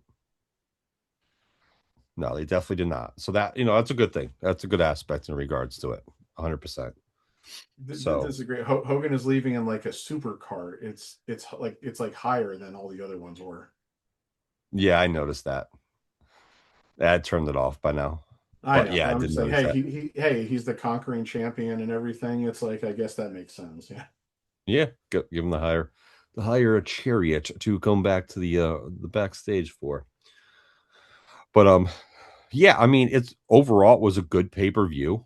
Um, it was the third one. Like I said, it starts some momentum from for better everything, Yeah. production, all that stuff I just mentioned Yeah. earlier. And So you it's the had, start. you had, I can't remember now because it's been a few weeks since we watched WrestleMania 1. I feel like the MSG crowd was pretty much into it. The crowds at Yeah, WrestleMania 2 were kind of eh. This crowd was yeah. great. This crowd was into the whole Oh night. yeah, this crowd was awesome. Yeah. Like they listen, they're they were pretty much involved in every single match. They stayed hot for the whole night. Yeah, they did. They legit were hot the whole night. They're throwing trash at the at the Yeah, they're throwing trash heels. at the Iron Sheik and Nikolai Volkov in the penultimate match, which is such a meaningless match. Yes. So they were engaged. And it's one of the very few pay-per-views, well, I would just say WrestleManias, where the fans have been engaged from the start all the way till the end. Yeah. I mean, We I'll know never forget if nowadays that's hard because it's 2 nights, all that shit. But even before that, yeah. And I'll never forget, of course, WrestleMania 35. I mean, that was, and again, that's never going to happen again quite like that because that was the last one night WrestleMania. But, I was starting to doze off during the main event match, and I legitimately missed the pin in the main event because I was kind of going like, at that point, yeah, and because let's it happened listen. so suddenly and everything, it's about, But it did. But nonetheless, that WrestleMania 2 had its highs and lows. oh yeah. The crowd With was out for a WrestleMania little 2, bit, like and I then it sizzled down for a little while, then get out again for a couple things. But yeah, I mean with the WrestleMania 2, Brian Zane in his review on Wrestling with Regret on YouTube, he said like, "Wow, the New York crowd really got the short end of the stick on this one," and they kind of did. Like the match quality on that card kind of improved as the show went on. Like I think the New York portion of that show was easily the weakest portion. yeah, Um, and not to say there weren't bad matches on the other because there were. The women's title match in Rosemont and the Adrian Adonis Uncle Elmer match in LA were both pretty weak, but yeah. no, I agree. I agree. And that match was 12 minutes and 1 second. Hmm, So let me just do this real quick because I think this is kind of interesting. okay. So other than the one-off wrestling classic, the only other uh pay-per-view, like that was the only other pay-per-view that WWE had done other than WrestleMania until that November, when they did Survivor Series. So, how many guys on the WrestleMania 3 card would be on the initial Survivor Series card in 1987? Which was 6 months later. Well, no, 8 months later. Um, Rick Martel, yes. Tom Zank, no. Bob Orton, no. Don Morocco, yes. Mr. Fuji, yes. Yeah, because he was managing Demolition. Billy Jack Hmm. Haynes, no. Hercules, yes. Bobby Heenan, yes. Hillbilly Jim, he was not on the Survivor Series 87 card, but he was still with the company because he was in the Okay. 1988 Royal Rumble, so he had to be. King Kong Bundy, no. And none of the midget wrestlers were on the Survivor Series card. Harley Race, yes. Junkyard Dog, no. He wasn't on the Survivor Series 87 card, but he was still with the company. Fabulous Moolah was still there too. In fact, now Fabulous Moolah was a face um, Oh in the God. women's Survivor Series match that they did in 1987. So yeah. Uh, Greg Valentine, yes. Brutus Beefcake, yes. The Rougeos, yes. Dino Bravo, yes. I don't remember if Johnny Valiant was still around though. They dubbed WrestleMania 4 the 4 hour spectacular. Oh boy, yeah. Roddy Piper, no, because of course he went away. Adrian Adonis, no. Jimmy Hart was still there, yes. Danny Davis and the Hart Foundation were still there. Tito Santana and the British Bulldogs were still there. Butch Reed, yes. Slick, yes. Coco Beware, yes. Though he wasn't. Coco Beware actually wasn't on the Survivor Series '87 card, but he would have still been with the company. Ricky Steamboat, yes. George Steele, not on the card, still with the company. Savage, yes. Elizabeth, yes. Honky Tonk Man, yes. Jake Roberts, yes. Iron Sheik, no. And I think he might have been gone then. Volkov, yes. The Killer Bees were still there. Hogan and Andre were still there. So most of the roster, the guys who were on WrestleMania 3 were still around a few months later. But by the time you get to Survivor Series '87, you've also added guys like Bam Bam Bigelow. Ken Patera comes back. Demolition becomes a thing. Um, Somebody else I was thinking of, and now I'm blanking on. Shoot. Oh, Ted DiBiase's there, though he wasn't on the Survivor Series '87 card. That was he was obviously a big catalyst when he came in. So, Yeah. oh, and Ravishing Rick Rude was also joined the company at that by the time of Survivor Series. That's who I was trying to think of. Oh, that's right. WrestleMania 4 was the tournament. Oh Yep. boy. Yeah, WrestleMania 4. 16 matches. WrestleMania 4 is a bit of a slog because the tournament kind of bogs things down. Uh, and the only matches you have other than the tournament matches, you've got a 20-man battle royal, you've got the Ultimate Warrior against Hercules, an Intercontinental title match of the Honky Tonk Man against Brutus Beefcake, a six-man tag Six-man match of tag. Coco Beware and the British Bulldogs against the Islanders and Bobby Heenan, and then a And the tag tag title title match match. between Strike Force and Demolition. Yeah. Yeah. And yeah, you've got one of the tournament matches is Jake Roberts against Rick Rude, which should have been a really good match, especially because I think they had been feuding by that point. That match goes to a 15-minute time limit draw. It's the longest match of the night, and it's terrible from what everybody tells me. It's been so long since I've watched this that I don't remember. Yeah. This one I've watched. I watched live, of course, and I watched back one other time. That's it. So a lot of this I don't really remember until I start watching it. It's Yeah, weird how this tournament we have a double a draw where one man gang gets a bye, and then later on, Hogan and Andre get a double DQ, and well, Ted yeah, DiBiase gets a bye. yeah. So yeah, one man gang got a bye because the Jake Rude match went to a time limit draw. Hogan and Andre had a bye into the quarterfinal, and then they get double DQ'd, which gave DiBiase a bye from the quarterfinal to the final. So that of course made it more significant that Savage was the only guy who had to wrestle 4 matches to actually win the belt. Yeah, Yeah. crazy. But all right, that was I mean, watching that back, that was overall. I enjoyed the pay-per-view. Yeah, it's really hard to dislike WrestleMania 3 on the whole. So Yeah, no, it is. It is. I mean, some of the matches, yeah, it is what it is, but it's still we're still in the 80s and we're still seeing how they do things with certain matches in the 80s, so it is what it is. Like it or not. It's the fact of the matter. That's what they did back in the day. But yeah, so that was good. yep. Then at some point we got to make a little bit more time or start a little bit earlier or figure out how we're going to do the next one because that's a 4 hours, 4 hours of wrestling, dude. That might be a one depending upon your availability. Like if we know ahead of time Jeremy can't go Sunday morning or whatever, that might be one we might want to do Saturday night. That's up to you. Yeah, we could do something when we started on us. Maybe you started and finish it on a Saturday night or something. We'll figure it out. We're gonna But yeah. make WrestleMania 4 a 2-night event.